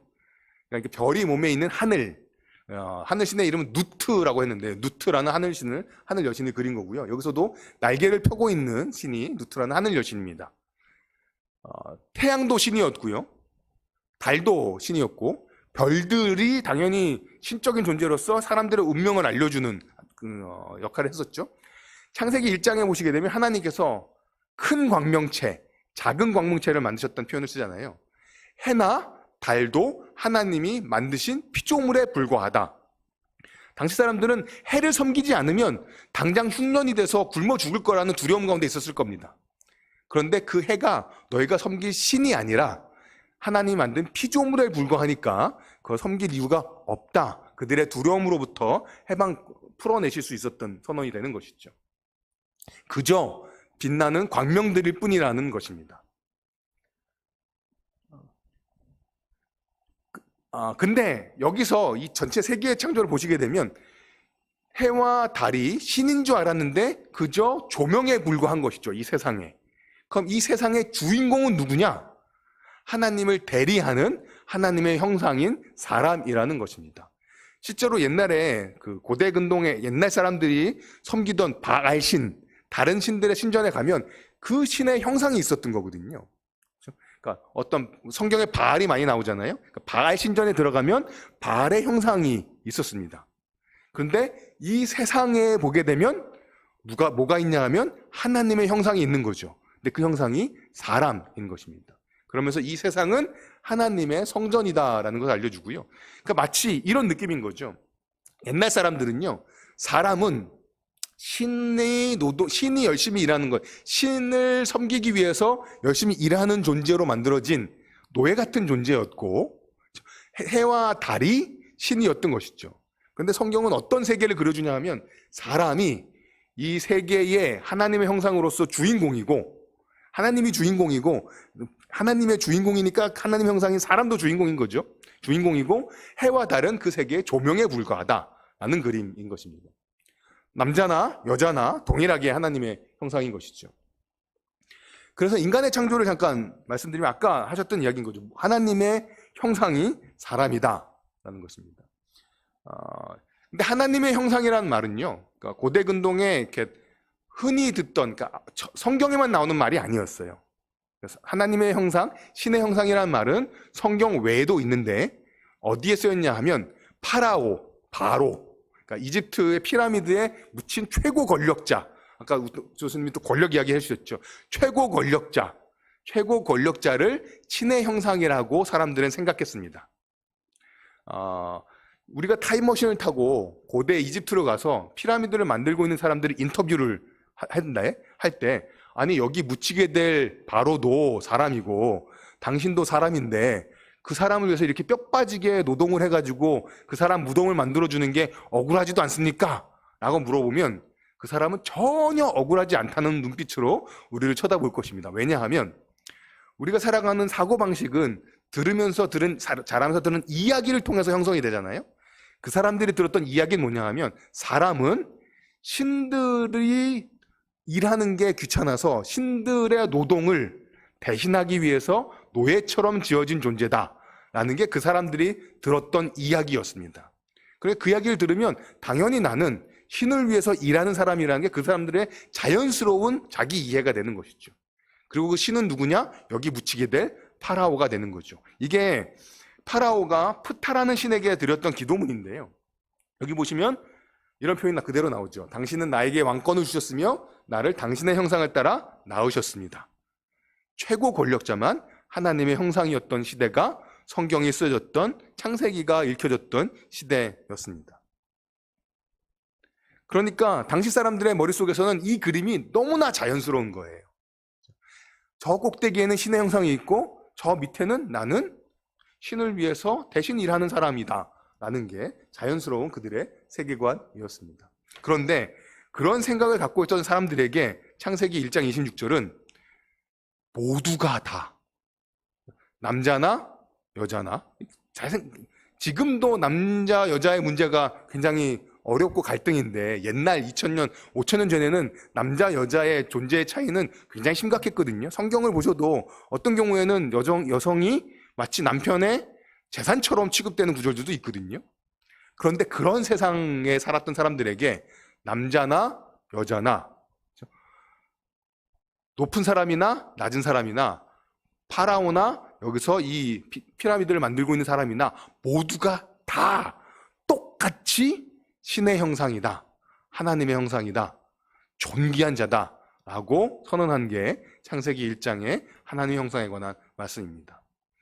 지금은 모두가 다 하나님의 형상이지라는 말이 그나마 좀 쉽게 다가올 수 있겠지만 옛날 사람들에게 이 얘기는 정말로 혁명적인, 지금까지 생각하고 있었던 사람들을 이해하는 방식을 완전히 뒤집는 그런 이야기였던 것입니다. 그러다 보니까 성경에서 창조라는 주제는 사람들을 만날 때 어떻게 대해야 되는지의 가장 근본적인 주제가 됩니다. 잠언 14장 31절 같은 데 보면요. 이런 말씀까지 있는 것이죠. 그래서 가난한 사람을 학대하는 자는 그를 지으신 자를 멸시하는 자요. 가난한 분을 멸시한다면 단순히 그분을 멸시하는 게 아니라는 것입니다. 가난한 상황에 있지만 그분을 누가 지었냐? 하나님이 지으셨다는 것이죠. 근데 하나님이 지은 그 하나님의 형상인 존재를 가난하다는 이유만으로 멸시한다면 그건 그 사람에 대한 멸시가 아니라 하나님에 대한 멸시다라고 이야기를 하고 있습니다. 반대로 궁핍한 자를 돌봐주고 불쌍히 여기는 사람은 주를 존경하는 자다. 사람을 대하는 방식이 우리가 하나님을 어떻게 대하고 있는지를 거울처럼 보여준다는 것이죠. 이게 요한 서신에도 똑같이 나오는 거잖아요. 하나님을 사랑한다고 하면서 내 형제를 사랑하지 않는다면 그것은 거짓말이다. 보이는 형제를 사랑하지 못하면서 어떻게 보이는 하나님을 사랑한다고 말하냐 라는 요한 서신의 정신도 딱 이런 말씀과 똑같이 맥이 닿고 있습니다. 저희가 그런데 하나님의 형상을 얘기하다, 신의 하나님 형상을 얘기하다 보면 한 가지 고민이 생기거든요. 창조, 타락, 구속 얘기했을 때 타락했으니까 사람들이 타락했으니까 더 이상 하나님 형상이 아닌 것 아닌가, 하나님 형상이 깨져버린 것 아닌가, 하나님 형상이 무너진 것 아닌가라는 생각이 들 수 있지요. 그렇지만 성경을 가만히 읽어보면 소위 인간의 범죄, 인간의 타락 이후에도 사람의 본질적인 하나님의 형상이라는 존엄성은 전혀 변함이 없습니다. 창세기 9장을 보시면 창세기 9장은 창세기 3장 다음이잖아요. 그러니까 타락이 언제 있었냐 하면 창세기 3장이죠. 3장에 타락이 있었음에도 불구하고 9장인데도 피를 흘리면 그 사람의 피도 흘릴 것이니 이는 하나님이 자기 형상대로 사람을 지으셨음이니라. 타락 이후에도 사람은 여전히 하나님의 형상입니다. 야고보서 3장도 마찬가지인 거죠. 야고보서 3장 보시면 이것으로 우리가 주 아버지를 찬송하고 또 이것으로 하나님의 형상대로 지음을 받은 사람을 저주하나니, 우리가 한 입으로는 찬양하고 한 입으로는 사람을 저주해서는 안 되는데, 왜냐하면 이 사람들이 하나님의 형상으로 지음받은 존재들이기 때문이다 라고 이야기를 합니다. 그러니까 저희가 이런 생각을 하잖아요. 우리가 살다가 저 사람을 좀 막 대해도 된 것 같아요. 왜냐하면 예수님을 안 믿는 타락한 사람이기 때문에, 그렇기 때문에 하나님의 형상이 아니기 때문에 이런 생각이 들 수 있거든요. 그렇지만 성경은 분명하게 지금 우리가 만나는 모든 사람은 타락 이후에도 불구하고 여전히 하나님의 존귀한 형상이다 라고 확인시켜주고 있습니다. 오른쪽에 있는 그림은요, 예를 들어 바이올린 중에 아주 좋은 바이올린이 있지요. 아주 좋은 정말 명품 바이올린이 있는데 명품 바이올린의 목이 부러졌습니다. 좀 고민이 되죠. 이 바이올린은 여전히 명품인가요? 아닌가요? 아닌가요? 이 바이올린을 고치면 어떻게 되나요? 명품이 다시 되나요? 그럼 이 부러진 바이올린을 왜 다시 고치고 싶으실까요? 고치면 명품이 되니까. 그에게 부러져 있지만 여전히 명품의 가치가 그 안에 최소한 잠재되어 있는 거죠. 부러짐으로써 더 이상 어찌할 수 없는, 뭘 해도 다시 명품으로 복귀가 안 되는 그런 상황으로 완전히 망가진 게 아니라 여전히 최소한 명품으로 다시 회복될 수 있는 것이 그 안에 남아있는 것이죠. 저는 사람들이 타락한 세상이고 타락한 사람이라 하더라도 최소한의 잠재력 이상의 하나님의 형상이 그 안에 있고 저는 여전히 하나님의 형상이다라고 생각을 하게 됩니다. 그래서 인간이 하나님의 형상이다라는 말은요, 조금 두 가지 개념적으로 정리해 볼 수 있는데요. 인도주의적인 의미가 있습니다. 무슨 얘기냐면 사람이 중요하다는 것입니다. 사람이 귀하다는 것입니다. 사람은 누가 뭐래도 하나님의 형상으로 지음받은 귀한 존재입니다. 타락했습니다. 하지만 우리는 만날 때 귀한 존재로 만나고 대우할 수 있어야 되는 것이죠. 하나님이 비와 햇빛을 주시듯이요. 그런데 그 귀한 존재가 나만 혹은 어떤 특정한 사람들에게만 적용되는 게 아니라 남자나 여자나 경제적인 능력과 관계없이, 사회적인 지위와 관계없이, 인종적인 사회와 관계없이, 심지어 신앙의 유무와도 관계없이 근본적인 존엄성이 있다는 것입니다. 그것을 갈라디아서 3장 28절에서는요, 그리스도 안에서는 유대인이나 헬라인이나 인종의 차이가 없지요. 종이나 자유인이나 신분의 차이가 없습니다. 남자나 여자나 성별의 차이가 없습니다. 다 그리스도 안에서 하나인 공동체를 선물로 주신 것이죠. 그래서 기독교 세계관을 이야기할 때 세계에서 가장 중요한 요소 중에 하나는 사람이잖아요. 사람을 어떻게 이해할 것인가? 가장 근원적으로 존귀한 존재다라는 것입니다. 제게 주어진 시간이 3시 30분까지인데요. 한 20분 정도 남았거든요. 20분 정도 동안 저희가 타락하시고 구속하는 시간까지 저희가 가보도록 할 텐데요. 타락에 관해서는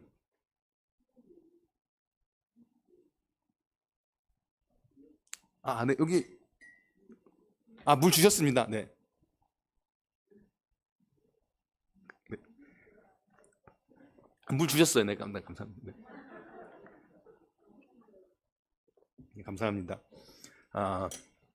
타락에 관해서는요, 일단 정리를 좀 해보면요. 결국은 타락은 다양한 관계에 영향을 미친 것이죠. 하나님과의 관계에 영향을 미쳤습니다. 우리가 다른 사람들을 만나는 관계에 영향을 미쳤습니다. 그리고 이 피조 세계관에서 살아가는 다른 피조민들과의 관계에도 영향을 미치는 것이죠.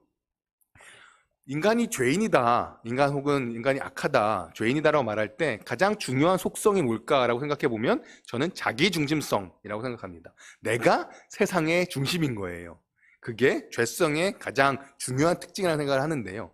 하나님과의 관계에 있어서도 내가 중심이고, 이웃들과의 관계에 있어서도 내가 중심이고, 이 피조 세계와의 관계에 있어서도 사람이 중심인 것, 자기중심성이라는 것이 죄의 가장 중요한 특징일 텐데요.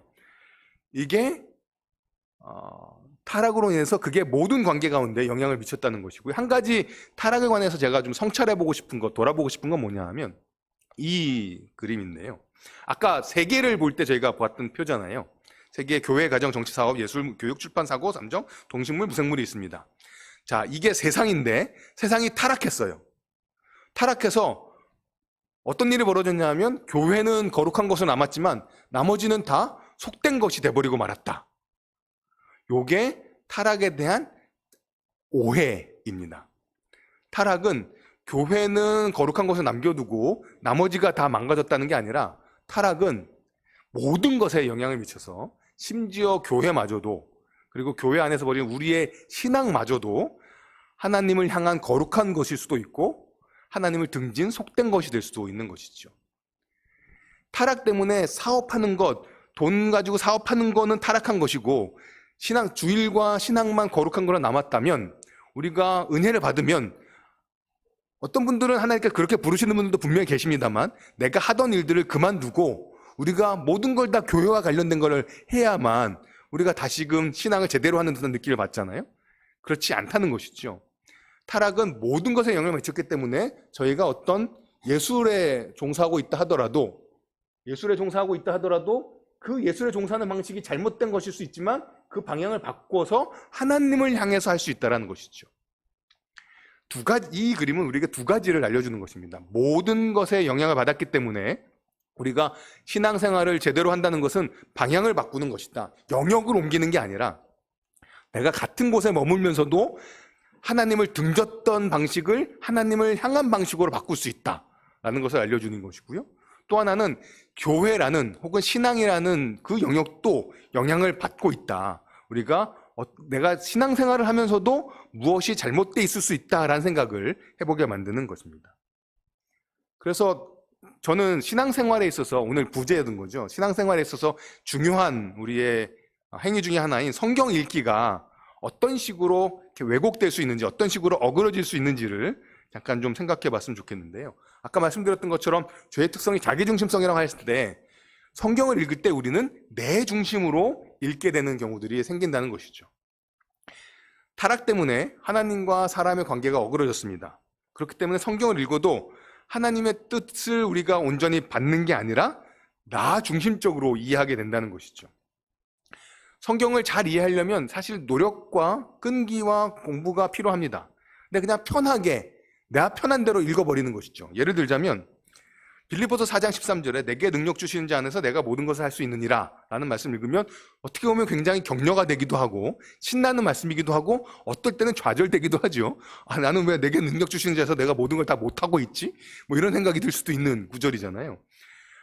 이 구절을 내 편한 대로 읽어서 내가 하나님께서 하나님 안에 있기 때문에 나 모든 걸 할 수 있어 라고 말한다면 내 편한 대로 읽어버리는 게 될 수 있다는 거죠. 사실은 성경을 읽을 때 우리는 굉장히 겸손하고 치밀하고 성실하게 읽을 필요가 있습니다. 여기 내게 능력 주시는 자 안에서 내가 모든 것을 할 수 있다라는 13절은 흐름을 읽다 보면 내가 배고픈데도 처할 수 있고 풍부에도 처할 수 있더라. 내가 모든 게 다 된다는 게 아니라 이 두 가지가 다 가능하더라 라는 얘기를 하고 있는 것이죠. 하나님의 능력 안에서. 우리 성경을 읽으면 우리가 성경을 읽을 때 우리가 바라는 바는 성경을 읽으면서 우리의 생각이 변화되기를 원하잖아요. 성경 읽는 건 우리의 생각과 우리의 삶이 변화되기를 원합니다. 그런데 흥미로운 건 성경을 읽으면 읽을수록 나의 삶이 바뀌는 게 아니라 나의 생각이 더 고집스러워지는 경우도 있지 않나 싶은 것이죠. 왜 그러냐 하면 성경이 나를 바꾸는 게 아니라 내가 이미 생각을 갖고 있는데 내가 갖고 있는 생각을 성경을 통해서 정당화하려고 한다는 것이죠. 성경을 읽을수록 내가 부드럽고 열려있고 넉넉한 사람이 되는 게 아니라 성경을 읽을수록 고집센 사람이 되어가고 있다면 우리는 성경을 자기 확신 강화제, 나를 변화시키는 변화의 능력을 읽는 게 아니라 내 고집을 더 세게 만드는 보조식품으로 읽고 있는 게 되고 있는 것이죠. 그러면 결국은 성경을 나의 유익을 위해서 이용하는 일들이 벌어지게 되고 내가 갖고 있는 생각인데 그거를 마치 하나님의 생각인 양 주장하게 되는 일들이 벌어지게 됩니다. 하나님과 우리 사이가 어긋났기 때문에 성경 읽기라는 굉장히 중요하고 신앙적인 일을 하면서도 이러한 왜곡이 벌어질 수 있는 것이죠. 성경을 사용한다고 해서 모두가 다 성경적이거나 기독교적인 것은 아닌 거죠. 사탄도 예수님을 시험할 때, 제가 시험하실 때 그렇게 말할 뻔했어요. 사탄도 예수님을 시험할 때 그렇죠? 성경을 인용하거든요. 성경을 인용한다고 사용한다고 다 항상 옳은 것만은 아니다라는 아주 대판적인 예인 것이죠. 그 상황에서 예수님께서 성경을 사용하신 방식은 자기의 유익을 만들어내는 방식, 자신의 영광을 더 크게 하는 방식이 아니라 자기를 희생하는 방식으로 성경을 읽으셨던 것이죠.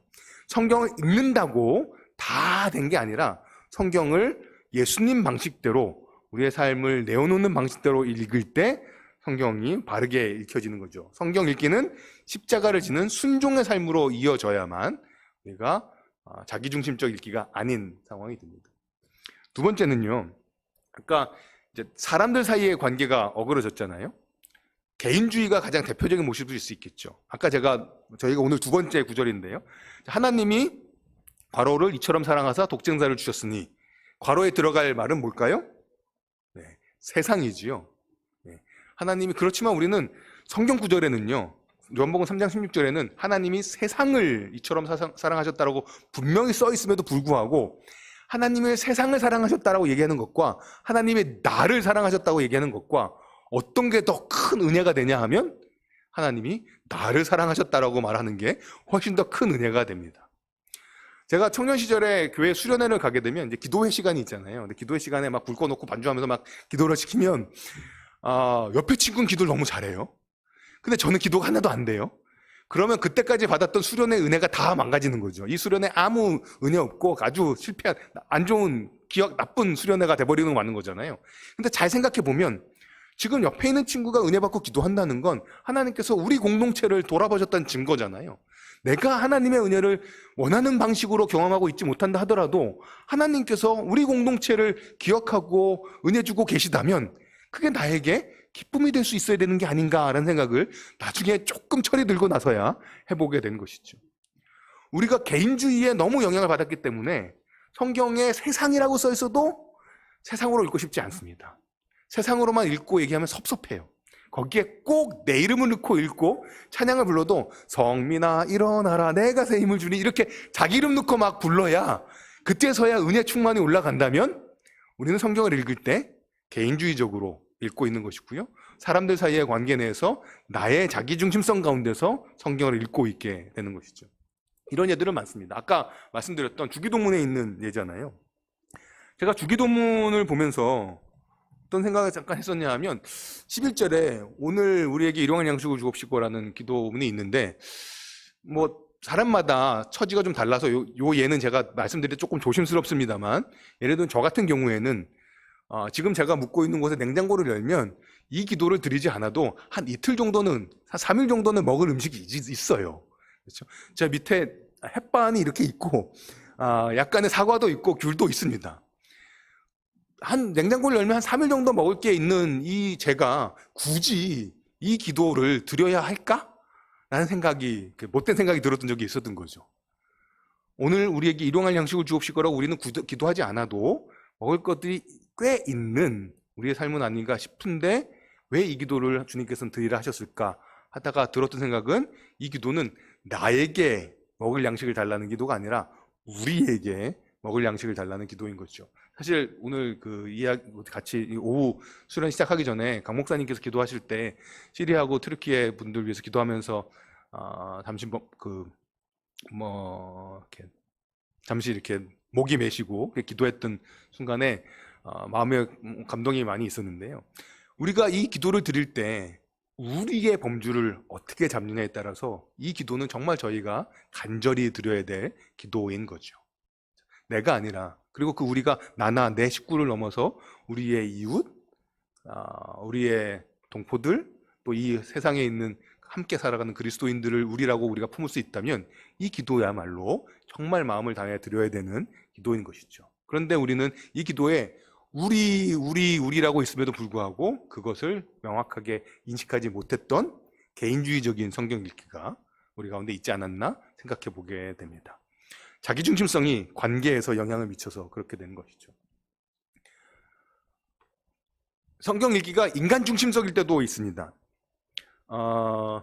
퀴즈인 셈인데요. 하나님께서 가축이나 기는 것이나 땅의 짐승을 만드신 것은 몇째 날일까요? 6번째 날입니다. 순간 5번째 날 아닐까 싶었는데요. 6번째 날입니다. 6번째 날에 하나님이 사람을 만드셨잖아요. 6번째 날에 하나님이 사람을 만드신 게 아니었네가 되는 것이죠. 아쉽지만 6번째 날을 사람은 가축과 기는 것과 땅의 짐승과 공유하는 날입니다. 하나님이 6째 날에 딴 거 신경 안 쓰고 사람만 만들어주셨으면 더 뿌듯했을 것 같긴 한데 6째 날 하나님은 사람뿐만 아니라 다른 동물들도 만드셨던 것이죠. 창조의 절정은 뭘까요? 흔히 우리가 인간의 창조다라는 말을 쓰는데요. 인간의 창조가 창조의 절정이기도 합니다. 중요한 부분이죠. 그렇지만 6째 날뿐만 아니라 7일째까지 가서 하나님은 특별히 7째 날을 복 주시고 그날을 쉬셨다는 표현이 나오잖아요. 그래서 어떤 분들은 창조의 절정은 7째 날 안식이다라고까지 이야기합니다.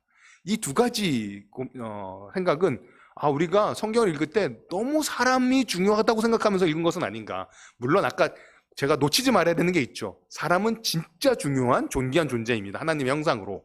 하지만 여전히 맥락이 있는 거죠. 하나님의 피조 세계 안에서 그들과 함께 살아가는 존재로서 중요하다라는 것이죠.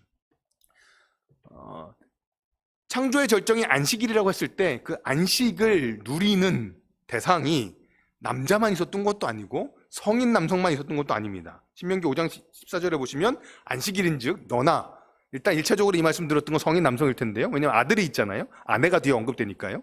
너나 내 아들이나 딸들이나 남종이나 여종이나, 그렇죠? 나이 관계없이, 성 관계없이, 신분 관계없이, 그 다음에 내 소나 낙이나 모든 가축이나 사람인지 아닌지 관계없이 내 문화에 유하는 객이나, 어떤 사람들은 사람 손님이 동물보다 나중 나온다고 동물이 더 중하게 언급된 거냐 이런 얘기를 하시는 분도 계신데, 어쨌든 주인이나 손님이나 정말 다 다양하게, 그렇죠?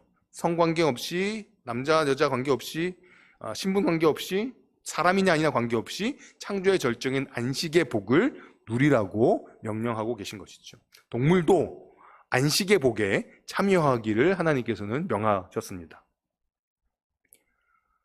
잠언을 여러 번 읽어보셨을 텐데요. 잠언을 읽으시다가 12장 10절, 의인은 집짐승의 생명도 돌보아 주지만 악인은 자비를 베푼다고 하여도 잔인하다 라는 잠언 구절에 밑줄 읽으신 분 혹시 계실까요?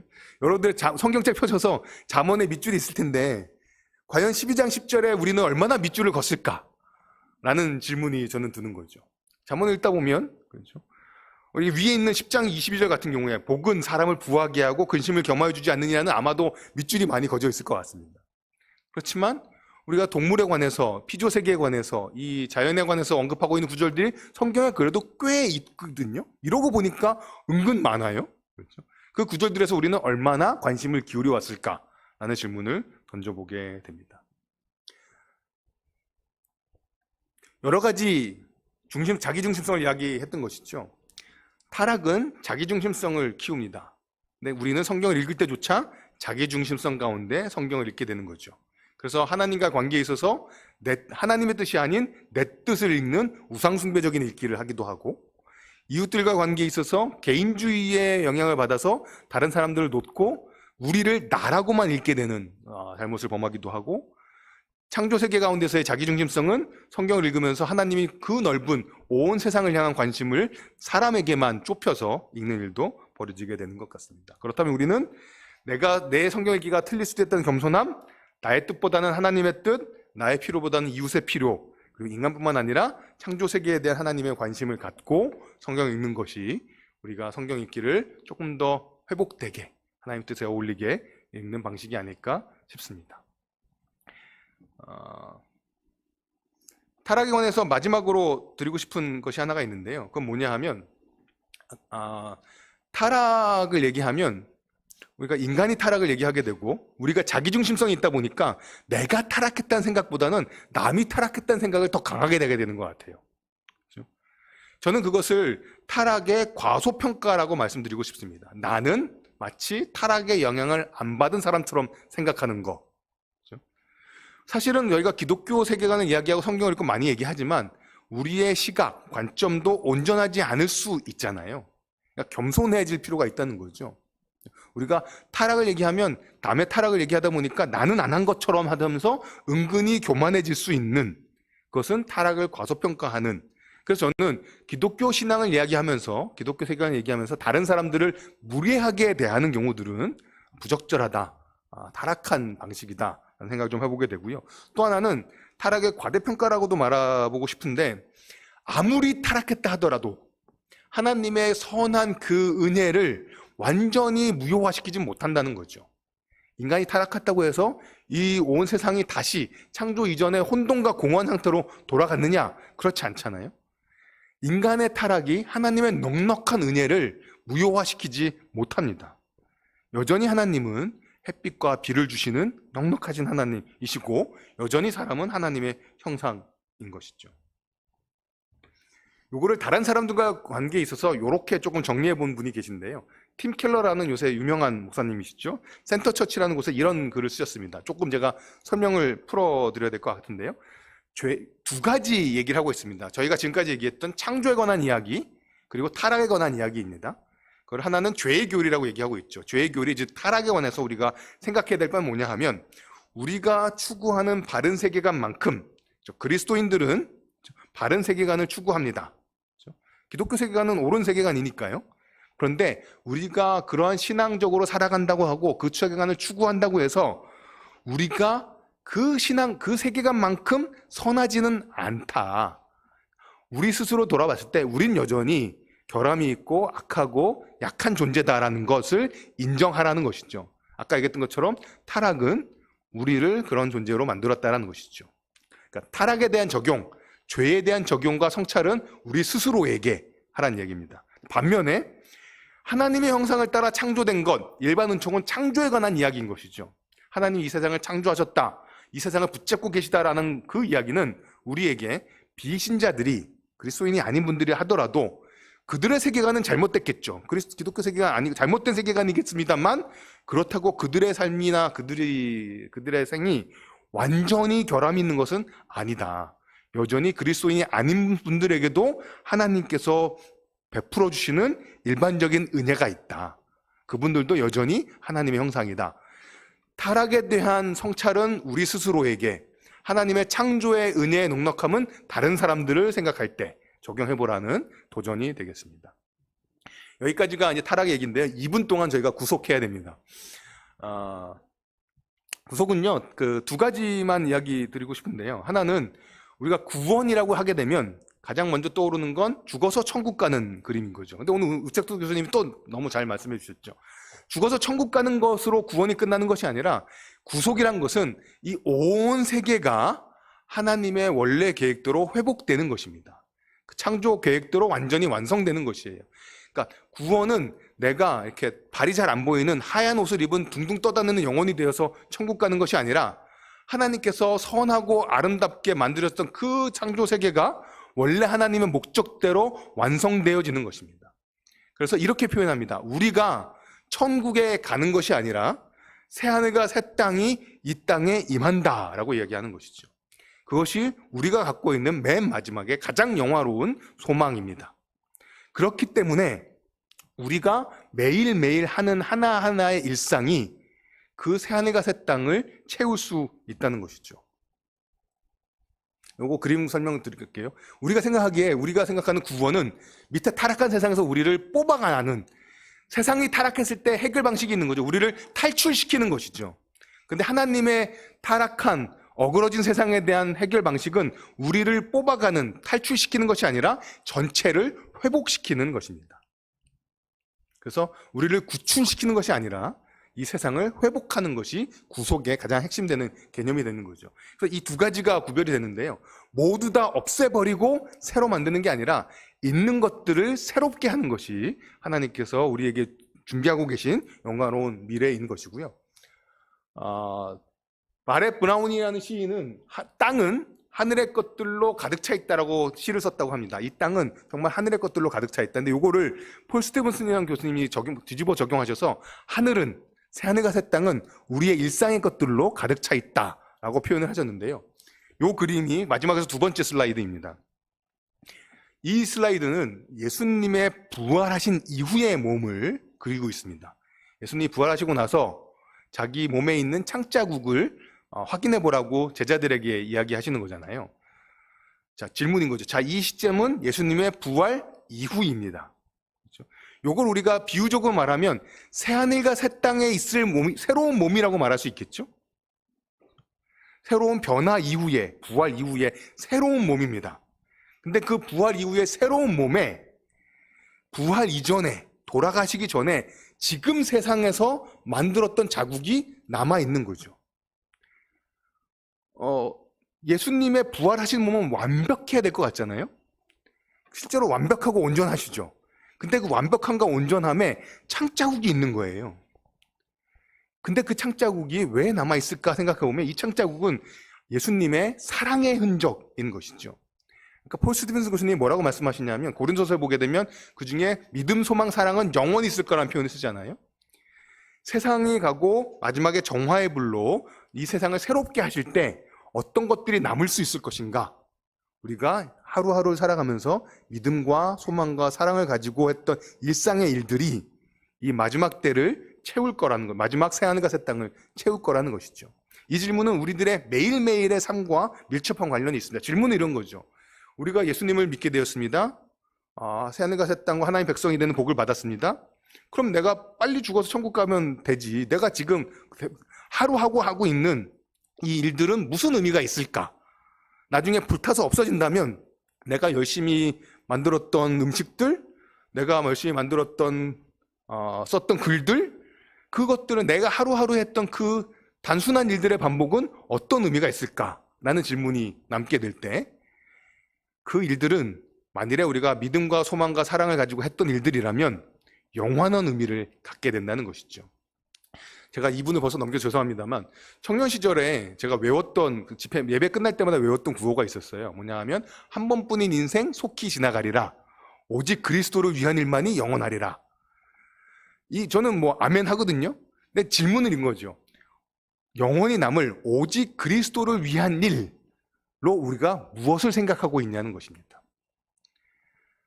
제가 그걸 외울 때 가장 쉽게 생각나는 것은 전도일 수 있잖아요. 그렇지만 오직 그리스도를 위한 일에는 이웃을, 가족을 사랑하고 믿어주고 소망하는 일들까지 다 포함되는 것이죠.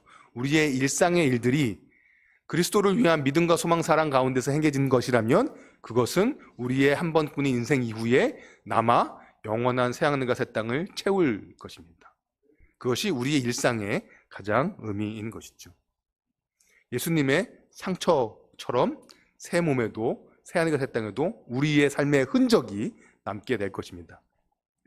마지막으로 우리는 하나님이 창조하신 세상에서 인간을 하나님의 형상으로 대우하며 믿음, 소망, 사랑으로 행하는 모든 일상으로 그것이 새하늘과 새 땅을 채울 것이니까 새하늘과 새 땅을 가득 채우며 살아가는 것이 주님께서 우리에게 주신 삶의 과정일 것입니다. 제가 잠깐 기도하겠습니다. 살아계신 하나님 아버지, 우리의 삶을 그냥 마지막 때 불탈 것으로 남겨두신 것이 아니라 하루하루 믿음과 소망과 사랑으로 행하는 것들이 영원히 새하늘과 새 땅을 채울 것이라는 것들을 우리가 확인하고 또 경험할 수 있도록 우리 마음에 새겨질 수 있도록 도와주시길 간구합니다. 하나님, 우리가 만나는 모든 사람을 존귀한 하나님의 형상으로 대우하며 만날 수 있도록 도와주시고 하나님께 선하고 아름답게 창조하신 이 세상을 하나님의 복 가운데 누릴 수 있도록 도와주십시오. 그러나 하나님, 우리의 이 세상이 또한 어그러져 있는 속상한 세상임을 저희가 기억합니다. 하나님, 그래서 우리가 주님의 새하늘과 새 땅을 소망을 갖고 바라봅니다. 주님께서 아름답게 고쳐주실 그날을 소망합니다. 우리의 성경 읽기를 온전히 회복시켜 주십시오. 감사하며 예수님의 이름으로 기도했습니다.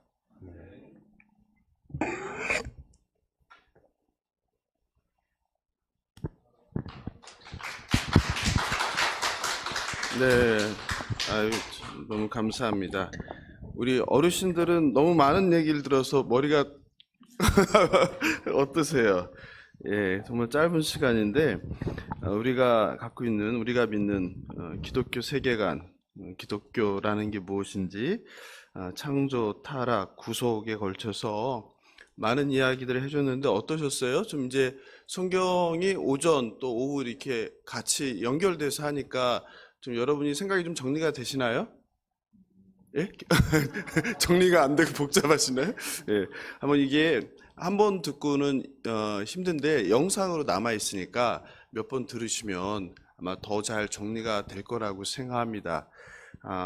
너무너무 감사한 시간이고, 저도 교수님 설교 강의 많이 들었는데도 오늘 기독교 세계관으로 한번 다시 정리하면서 참 많은 것들을 다시 확인하고 하는 시간이었어요. 근데 송인규 교수님 그건 저도 처음 들었어요. 예, 보존이라는 개념을 굉장히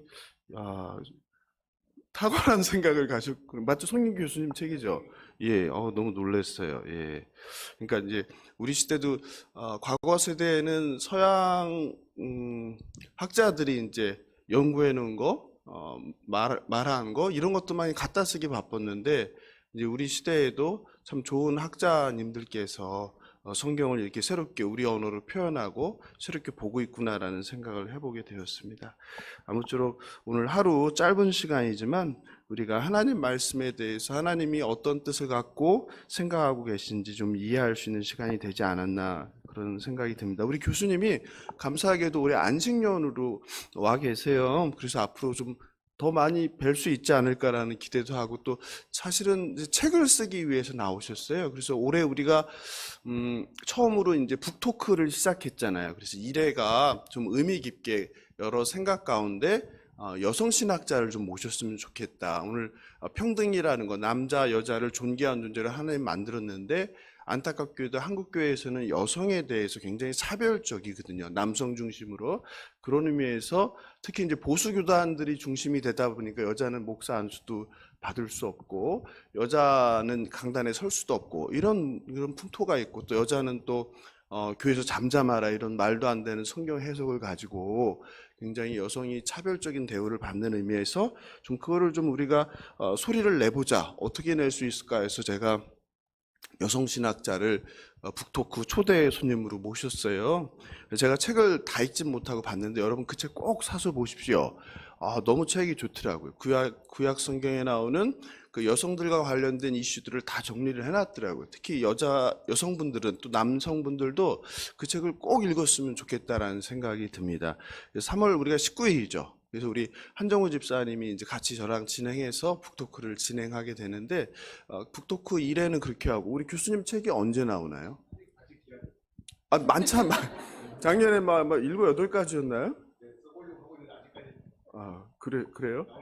그러니까 그래서 우리 전성민 교수님 책도 나오면은 우리가 북토크 한 자리를 비워놨다가 그때 또 뵈면 좋겠다라는 생각이, 제가 대신 나팔을 많이 불어드리겠습니다. 네, 너무 감사합니다. 우리가 마지막으로 같이 말씀을 들으면서 그런 생각이 들었어요. 참 너무 이렇게 교수님 참 감사하고 너무 정리를 잘해줘서 그냥 행복했어요. 듣는 내내 내가 하나님의 자녀인 것이 또 이 세상을 살아간다는 게 참 행복하다, 즐겁다. 그리고 우리가 믿는 신앙이라는 게 이게 즐겁고 행복하고 감사한 일이구나 이런 생각이 들어서 행복이라는 찬양을 한 번 더 우리가 부르고 마무리하면 좋겠다 이런 생각이 들어서 같이 행복 같이 부르면 좋겠습니다.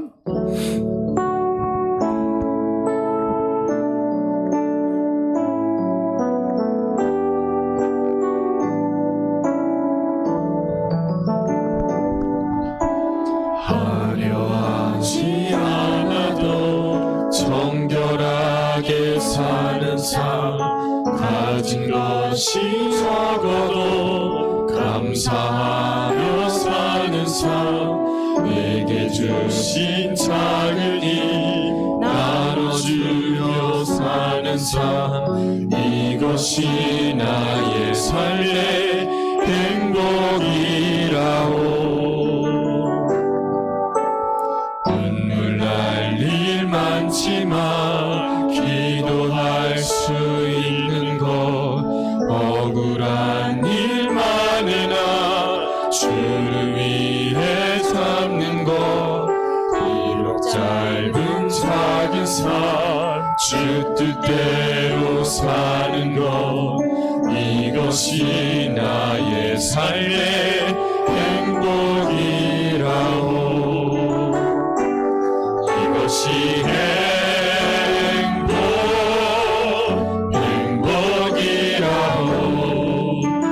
세상에 알 수 없는 하나님 선물, 이것이 행복이라오.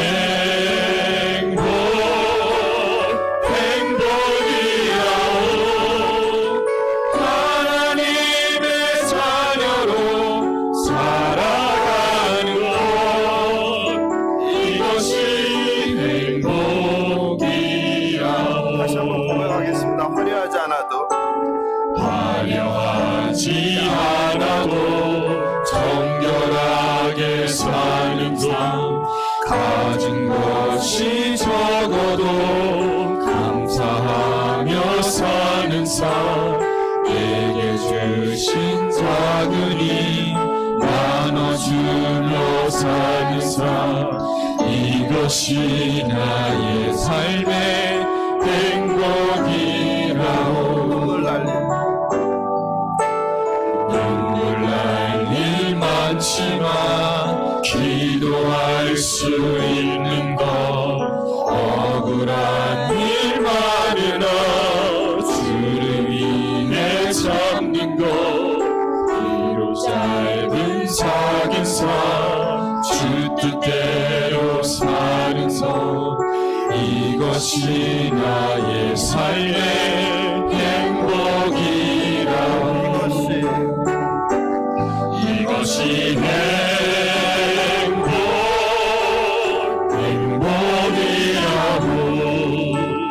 세상에 알 수 없는 하나님 선물, 이것이 행복이라고.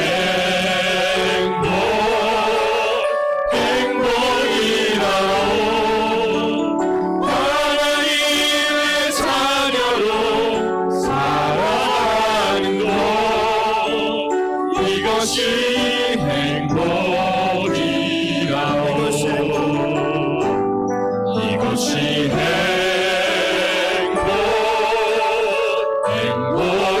행복이라오. 세상은 알 수 없는 하나님 선물, 이것이 행복이라오.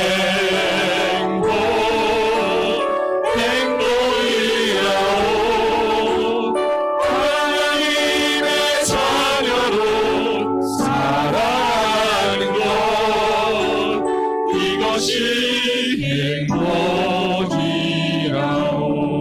이 시간에 잠깐 기도하는데 반주 계속 해주시고요. 오전 강의 또 오후 강의 생각하면서 우리 마음에 오늘 들은 많은 이야기들이 있지만 한 가지만 기억하면 좋겠어요. 우리 교수님 말씀하신 것처럼 나가 아니라 우리라는 거. 하나님께서 우리를 각자를 불러줬지만 교회라는 공동체로 부르셨다는 거.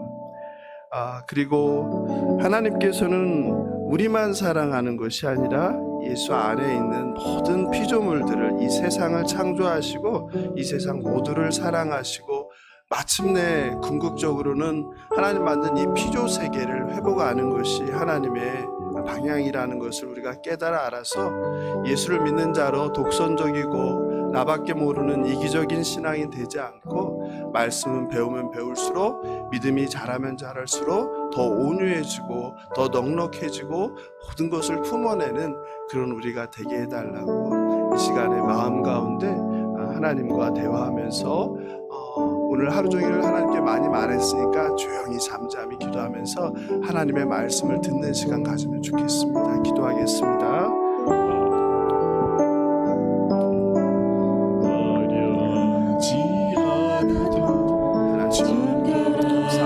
하나님 감사합니다. 가진 것이 적어도 감사하며 사는 삶, 내게 주신 작은 일 하나님 만든 세상을 더욱 사랑하게 하시고 이것이 나의 삶의 피조 세계를, 사람을, 동물을, 새들을, 자연을 사랑하는 우리 되게 하소서.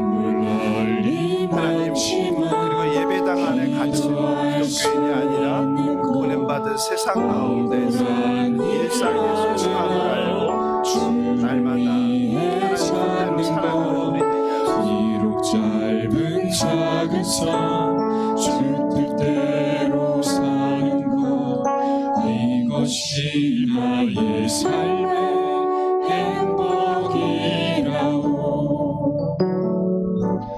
이것이 행복이라오. 세상은 알 수 없는 하나님 선물, 이것이 행복이라오.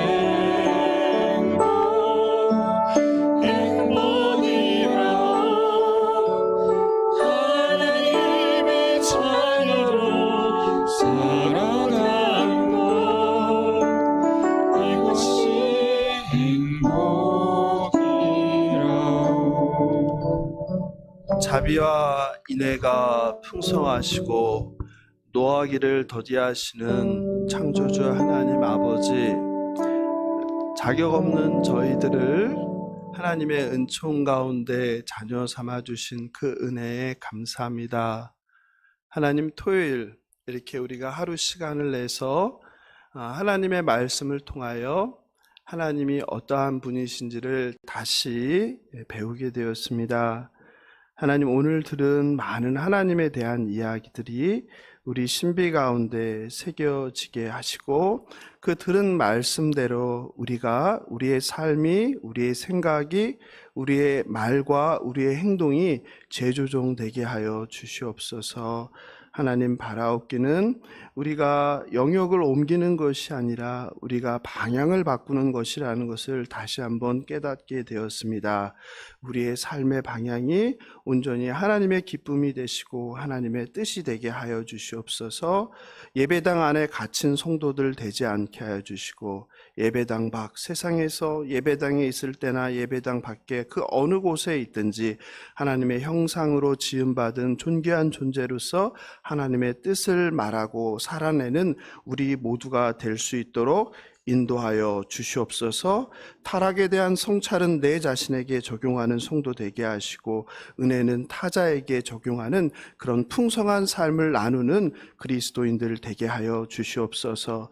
하나님, 은혜 주심을 감사합니다. 우리 예수사랑교회가 세상에 많고 많은 교회 중에 하나가 아니라 하나님 기뻐하시는 교회, 하나님의 뜻을 이루는 교회 되게 하시고, 이곳에 모인 주의 백성들이 하나님의 뜻 안에서 감사 기쁨 을 누리며, 비록 가진 것은 적으나 비록 힘은 적으나 그런 상황에도 불구하고 늘 하나님께 감사와 영광을 돌리는 하나님의 복된 자녀 될 수 있도록 축복하여 주시옵소서.